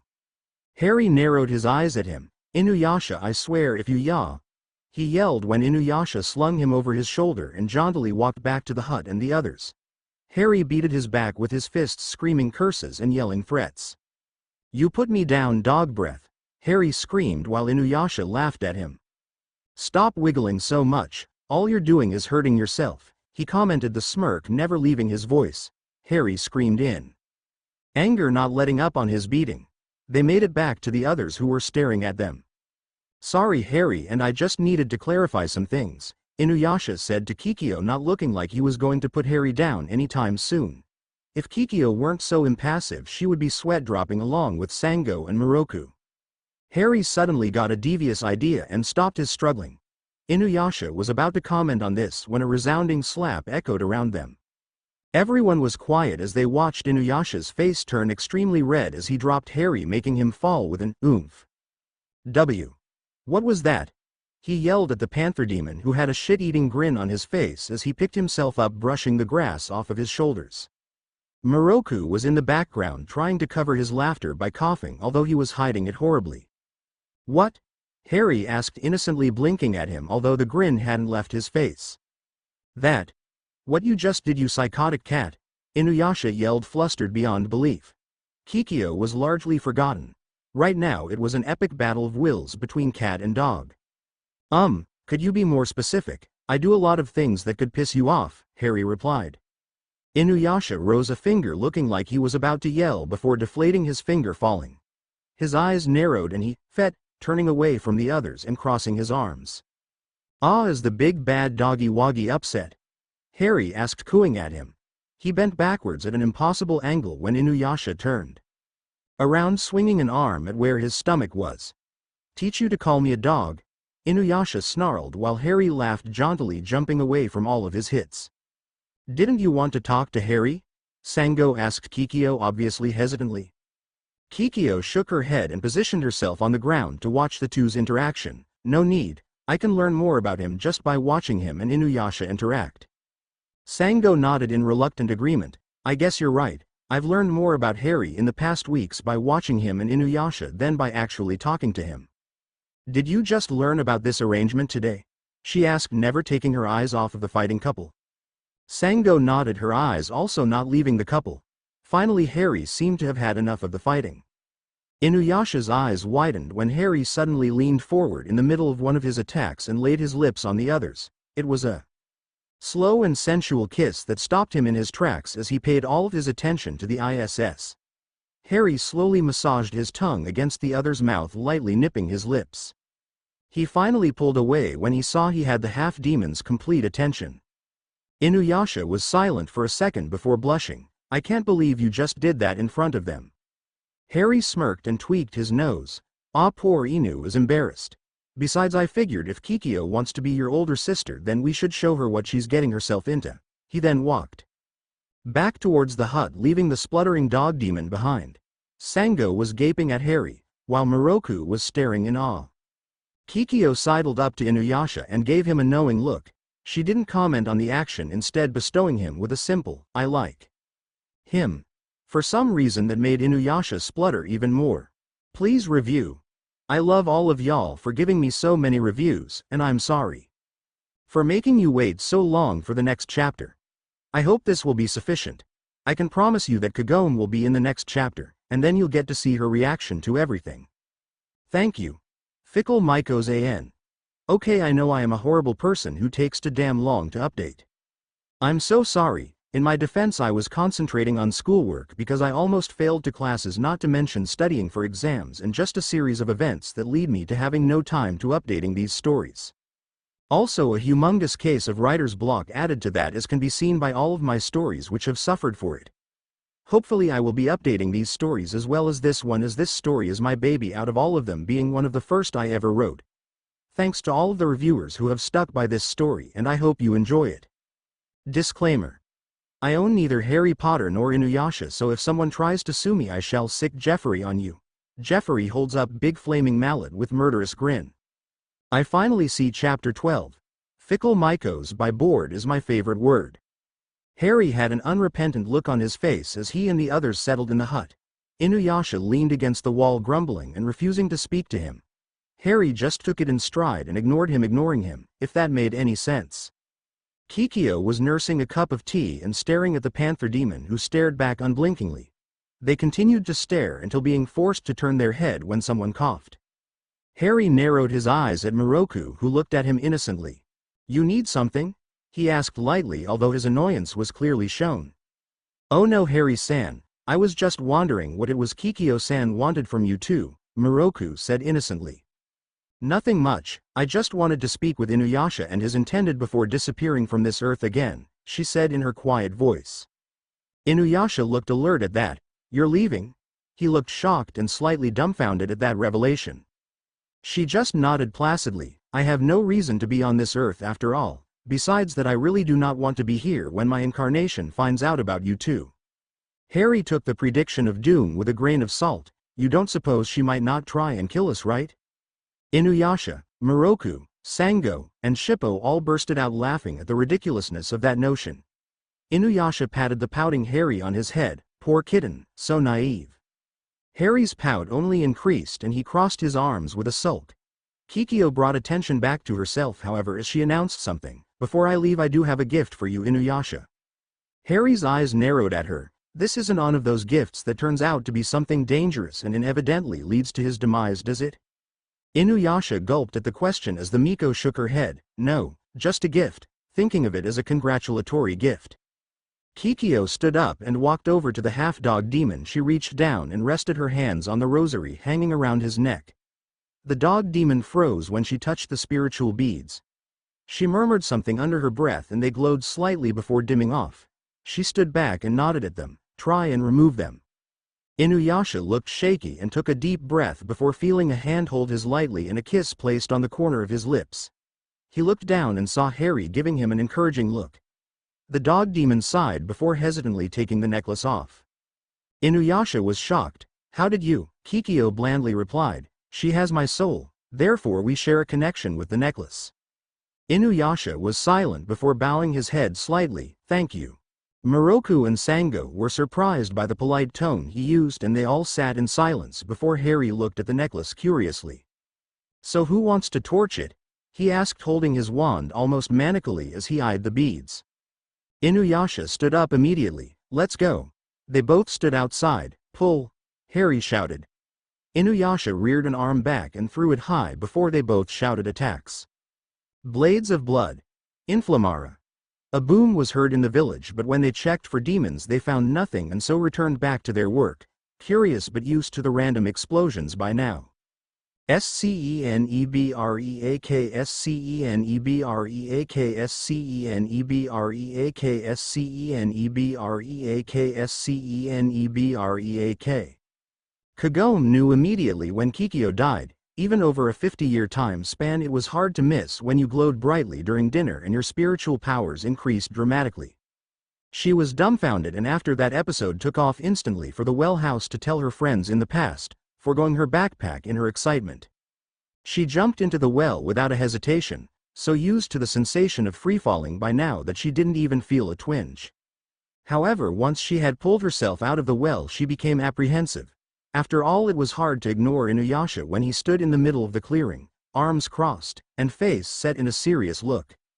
None of their other friends were around, not even Harry, who was almost constantly in the dog demon's presence bickering with him. Her dread only increased when he said those famous words, "Kagome, we need to talk." She frowned slightly. Is this about Kikyo? She was being open-minded right now and trying not to freak out. He cocked his head to the side considering, in a way. He took in a deep breath and she braced herself for the worst. Kagome, you are possibly one of the greatest friends I've ever had. You have shown me kindness, loyalty, and yes, humility. Here he gave a bittersweet smile. I know you have feelings for me. She sucked in a breath and felt panic surfacing. He thinks.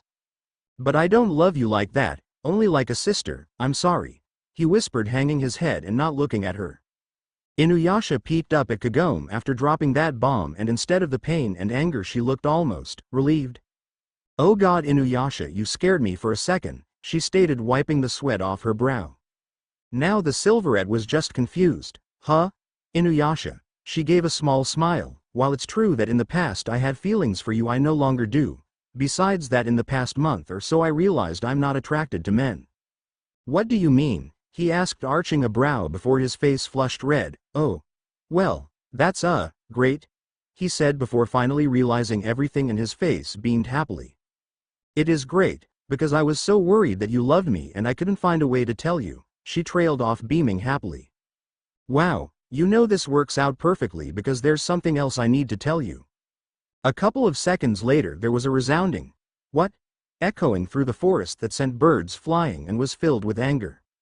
Inuyasha stared at the steaming brunette in surprise and apprehension. I thought you would be happy for me, he said heatedly, his face starting to flush from aggravation as he stared down the Miko. She stopped her anger, surprised before her face flushed again. Well, of course I want you to be happy, Inuyasha, but are you sure Harry's right for you? I mean, you guys are so different, and she trailed off before stating determinedly, I never want to see you get her again. He shook his head. Kagome, we're matched perfectly because we are so different. When I become angry he is calm. Where I am knowledgeable about demons he is not. He is passionate, laid back, and just everything I could ever want. I agree we may not be in love yet, but I would like to try. How can you know though? I mean, you only met him a couple of weeks ago. Aren't you rushing it just a tad bit? She questioned. It wasn't that she didn't like Harry. On the contrary, she thought him to be a very unique and kind individual, but she was a human and thought only of love and the heart in this kind of matter. While all of that was well and good, it wasn't nearly a central point in finding a mate for demons. They had to also take into account lineage, power, looks, and of course compatibility. Taking these things into account, Harry was perfect for the dog demon, being a rare breed but also a half-demon, beautiful, powerful, and meshing well with the temperamental Inuyasha.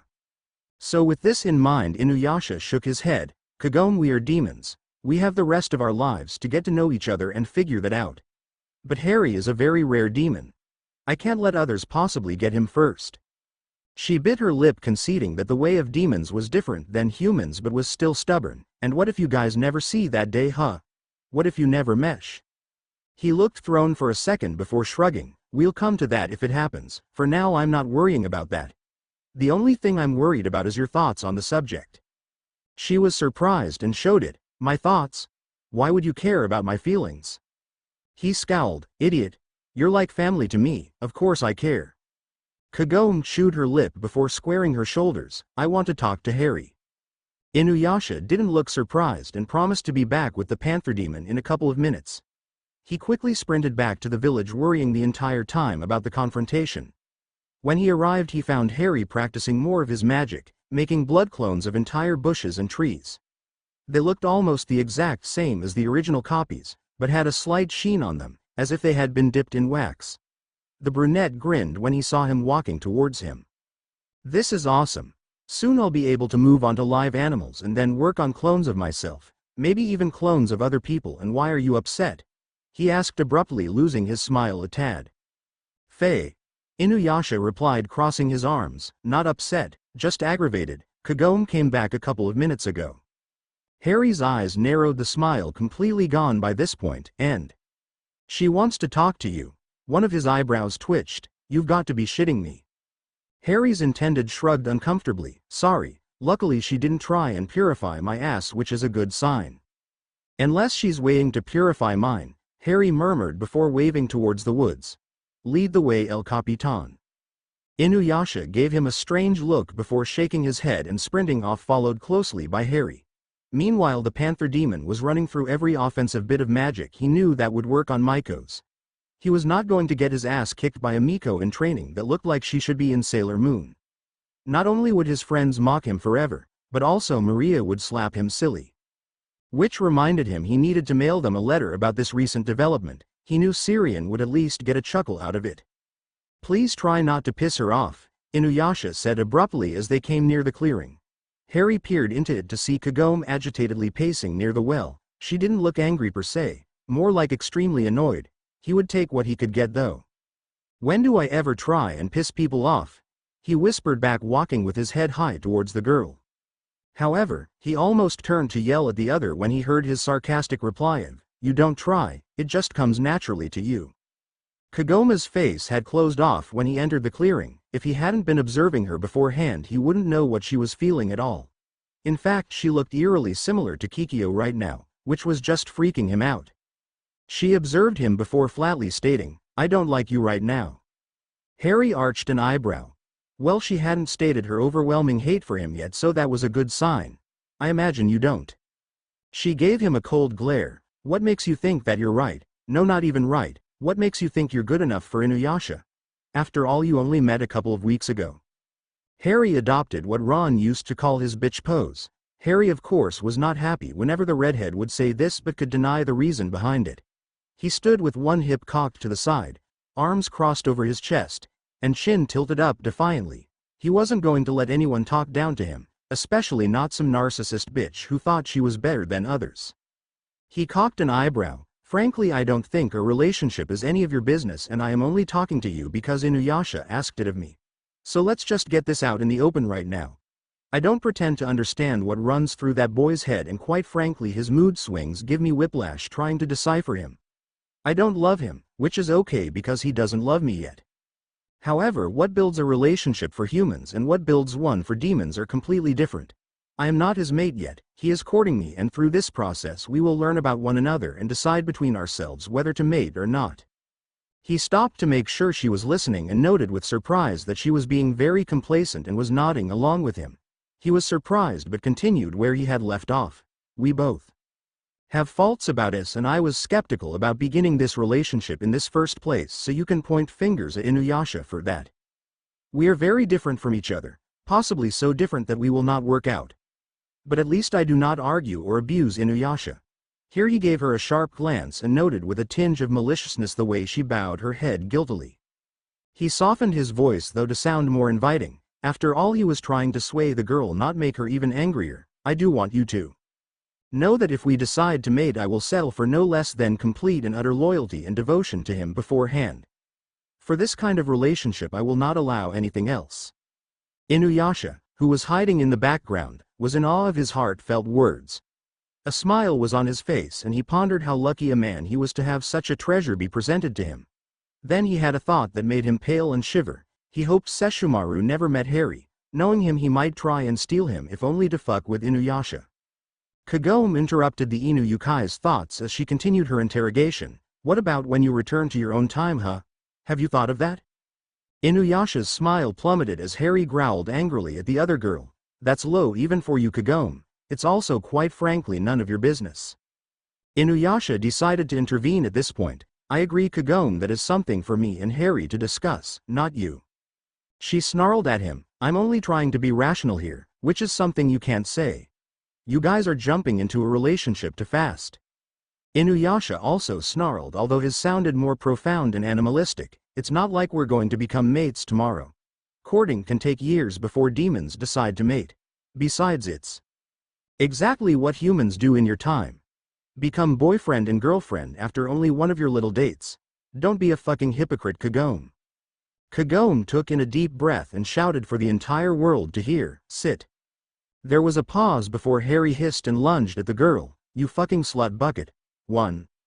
He had to be held back by Inuyasha, who was glaring daggers at the girl.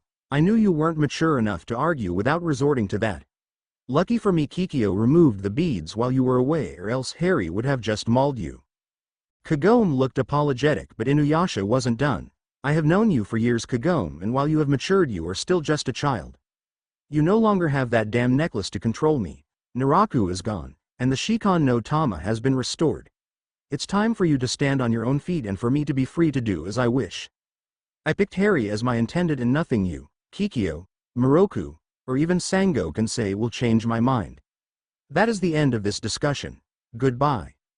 Effortlessly he picked up the struggling panther demon, who was raging to rip off Kagome's face. After he was at least a mile and a half away, he set the wizard down and let him vent. "And the nerve of her questioning everything about us. As if she could possibly have a chance with you anyways. Well, I have news for her. If she tries any of that damn prayer bead shit again, I'm going to slowly melt her bones and leave the flesh sack to be eaten by crow demons. Stupid damn Miko, misusing her powers." Harry continued to ramble, his eyes flecked with red from his rage. "Geez, don't get so riled up, ya stinkin' cat," Inuyasha said from where he sat on a stump watching. Harry turned to him with a slightly crazed look.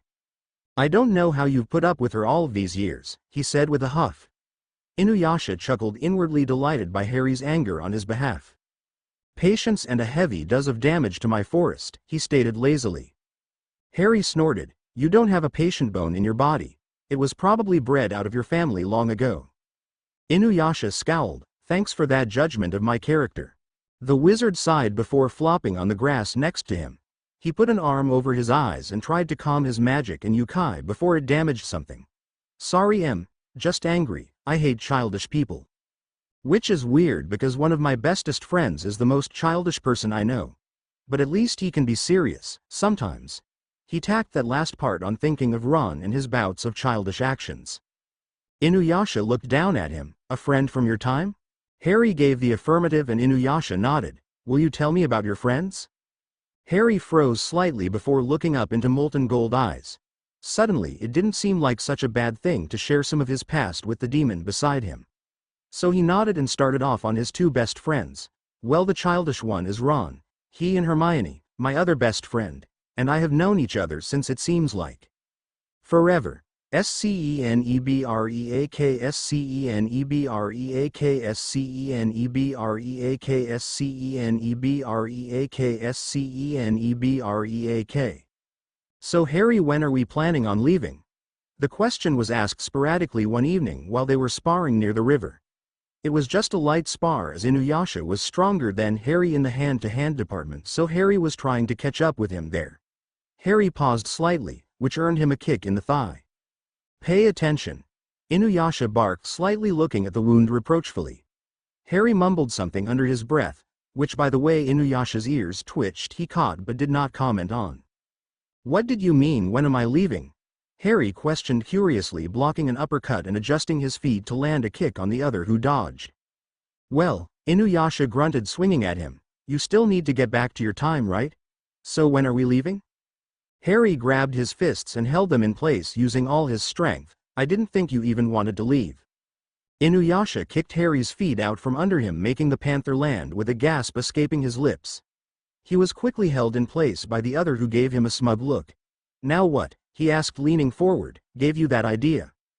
Harry smiled prettily up at the other. "Well, we have never discussed it before." Then using his legs he wrapped them around the other and rolled him so that Harry was pinning him down. "Do you yield?" he questioned, giving a half-lidded smirk. Somehow their small spar had turned into a small dominance battle, and Harry wasn't even sure what it was about. "Do you not want me to come with you?" he questioned, seemingly curious as his silver hair splayed out underneath him in a giant fan. He back-flipped Harry off of him so that he was once again pinning him. "And I never yield," he said with a grin. The tension was thick, and Harry chose his words wisely as he considered the stronger man, even though he would never tell him that, above him. "Are you sure you're ready to leave yet? You'll have to leave Kagome and your friends behind." He looked up at the other before quickly kicking him off and holding him face down on the ground. His demonic instincts sent a thrill through his spine as he held the other, making sure he was holding his legs and putting one hand around his throat threateningly before leaning down to whisper, "And I never yield either." Inuyasha gave no dramatic speech, he only said, "You are my intended, I will do anything for you." Harry considered him a second before sighing and nodding.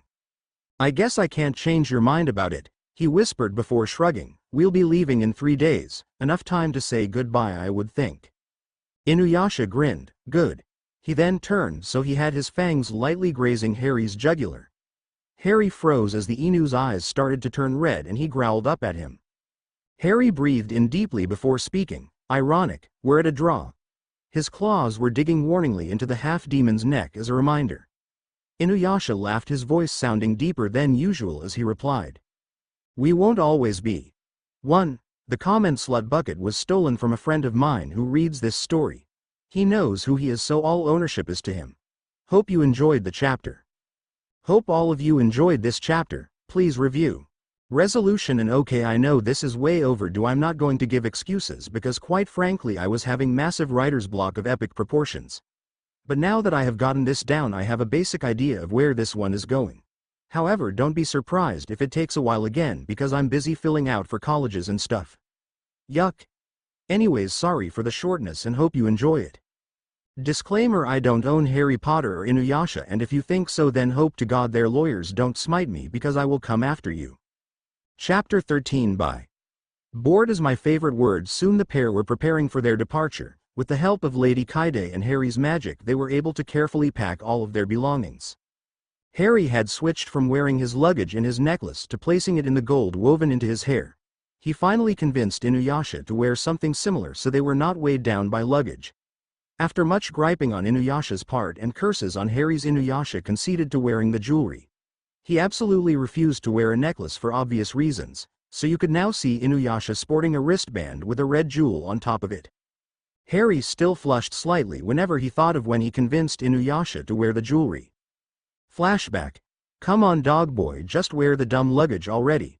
Harry snapped past the point of patience holding him. Faye, I can just carry my stuff, not like I have a lot anyways. Besides I don't like the jewel, it's too gaudy. Inuyasha sniffed from his place up in the Goshinboku. Harry ran a hand through his hair in frustration. I have to use some sort of metal or gem to hold it or else the magic wouldn't stick. You refuse to wear a necklace or have anything girlish, so you're stuck with this. It wasn't that bad, it was a brown leather cuff with a red jewel sewn into it. Harry had cut runes into it to make sure the absorption spell worked correctly and it was finally done. Now the only problem was the owner.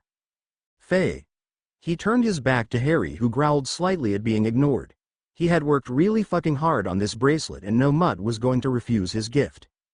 Harry jumped up to the branch Inuyasha was on and pushed him against the base of the tree before he had time to react. Look here Mr. Inuyukai, I worked extremely long and hard on this thing to make sure you weren't embarrassed by it and no dumb inhibitions are going to stop you from wearing it. His face was only millimeters from the others, his eyes almost completely red from his anger. Without meaning to, he had made Inuyasha slightly aroused from his demonic and dominant actions, and so when he asked, "Do I make myself clear?" Inuyasha had leant forward and claimed his lips hungrily, his hands reaching up and gripping the back of the panther demon's head. Harry responded quickly, still riding off his anger high, so he practically flattened Inuyasha against the tree, straddling his lap as he forced Inuyasha to submit to his whims. His nipped at Inuyasha's lips lightly, making the other groan and give a whine of protest when he withdrew from him, panting from lack of breath. His anger had dissipated slightly and he watched in confused shock as Inuyasha took the bracelet from him and fastened it securely to his wrist. "Has anyone ever told you," Inuyasha asked as he checked the jewelry over, "that you look extremely desirable when you're angry?" He looked up with a smirk on his face, making Harry blush profusely at his actions. The green-eyed male groaned in embarrassment and raced off from the tree, leaving the other to chuckle. End flashback. Harry shook his head, trying not to think of it. He really didn't want to explain his erection away to Lady Kaide, who was sure to make the process as painful as possible, the old hag. He stopped at the tree line, looking over at the small hut he had spent so much time in. A little smile flittered across his face when he looked at it. He was going to miss the village, it was extremely relaxing to be in. He heard a branch snap and quickly hid as he observed Kagome stepping out of the trees. Inuyasha quickly came out of the hut after catching her scent, and Harry just as quickly pulled out his wand and cast a scent-covering smell. Kagome had a resigned look on her face while Inuyasha had his "I'm trying to be angry" look. "So you guys are really leaving tomorrow?" she asked when he didn't greet her or anything. He nodded. Kagome fidgeted nervously before throwing away all decor and hugging him around the waist. "Please be safe, and don't get Harry into any trouble." Harry had the complete view to watch Inuyasha's facade just crash, and he hugged her tightly around the waist. "Wench." She gave a laugh that sounded like she was holding in her sobs. Inuyasha just held her tighter, and Harry suddenly realized this wasn't something he should be watching. Quietly, without alerting anyone to his presence, he walked away from the pair and made his way to the Goshinboku to think. Once he arrived, he placed a hand on the trunk of the tree, just listening to the nature around him. He contemplated where he was going to be going next. The best place would be out of Japan altogether. The Bone Eater's Well was probably the only thing that had a chance of taking him anywhere, and Inuyasha would have heard of something similar by now from all his traveling. Maybe China? From his studies, the Chinese should have a wizarding government set up already, although it would be very primitive. Before he could contemplate that line of thought more, he was interrupted from his thoughts by a hand on his shoulder. Startled, he quickly twisted out of whoever's hold it was and turned to see an amused Lady Kaide. "Lady Kaide, did you need something?" he questioned cautiously as he noticed the thoughtful look on her face. Child, I did indeed. I have heard some news that I thought you might want to know. A friend of mine was telling me some time ago how there was a village across the ocean that was housing a shaman with great power. He has succeeded in raising some of the most troublesome dead before and has even been known to travel dimensions. It's possible that he could erect a portal to the future," she finished. Harry felt excitement flood him. "Do you know where across the ocean we could go to find him?" he asked with anxiousness. She shook her head, making him sag slightly as he wondered how he would be able to find him. "Nay, I do not, child, but I have heard that another shaman in a small tribe in Africa keeps correspondence with him regularly. He goes by the name Adolfo of the Black Lion tribe. Perhaps that will be helpful to you?" she questioned. He surprised her when he swooped down and gave her a hug, careful not to hurt her fragile bones. "You have helped us greatly, Lady Kaide. Thank you so much for the information," he gushed, his green eyes sparkling in happiness. She gave a full belly laugh in surprise. "Well, you are welcome, Harry-kun. May you be blessed on your travels." He gave a deep bow before winking at her. "I think the blessing would be better used for keeping Inuyasha in line." He suddenly squeaked when he felt a hand land on top of his head and another on his cheek, turning his head to face said dog demon, who had a scowl on his face. "Yeah, right, I'm going to need the blessing to make sure you don't dig us into some crazy shit we can't get out of. Not to mention keeping horny males off you," snarked the other, causing Harry to stick his tongue out and dance away from his embrace. They said the rest of their goodbyes, and just as they were leaving, Kagome shouted, "Wait." In her hands rested a camera, and Inuyasha looked at curiously while Harry arched an eyebrow. "I wanted to get a picture of you two for each other as a going-away present," she explained, grinning wickedly. "Now give us a big kiss." "Hey," Inuyasha spluttered as the others started urging them, "we don't gotta kiss if we don't want HMPH." Harry had decided the matter for them and tugged the other downward. "Shut up and kiss me," he whispered with a smirk. "Or are you afraid to in front of so many people?" Inuyasha dove down, lacing his fingers in the brunette's hair and landing his lips on the other. Harry felt that familiar tingle in his yukai, and a purr was released from the back of his throat as he wrapped his arms around the other's shoulder, his tail wrapping around his leg possessively. Faintly he heard the click and whir of the camera and the cheering from the others as he broke the kiss, breathing heavily. He was still purring and gave one last languid kiss to the other before pulling back with a lazy grin. Inuyasha's face was slightly pink and he breathed deeply, pressing his forehead against the other's. "You're going to be the death of me," he whispered huskily, making goosebumps appear on his skin. "Yeah," Harry smirked, "but I promised to give you the ride of your life first." Inuyasha's molten gaze darkened before he laughed. While they were walking down the roads, Harry contently smiled as he examined the picture Kagome had taken. It was after the kiss, where their foreheads were pressed together. Inuyasha was hunched over with his hands tangled in Harry's hair, while Harry was bent slightly backwards with a teasing grin on his face and his arms wrapped around the other's shoulder. Harry looked out of the corner of his eye at the dog demon, who eventually looked over him and gave an embarrassed, "What? Oh, nothing," Harry said, giving a grin back and tucking the picture away. It would be the beginning of many fond memories.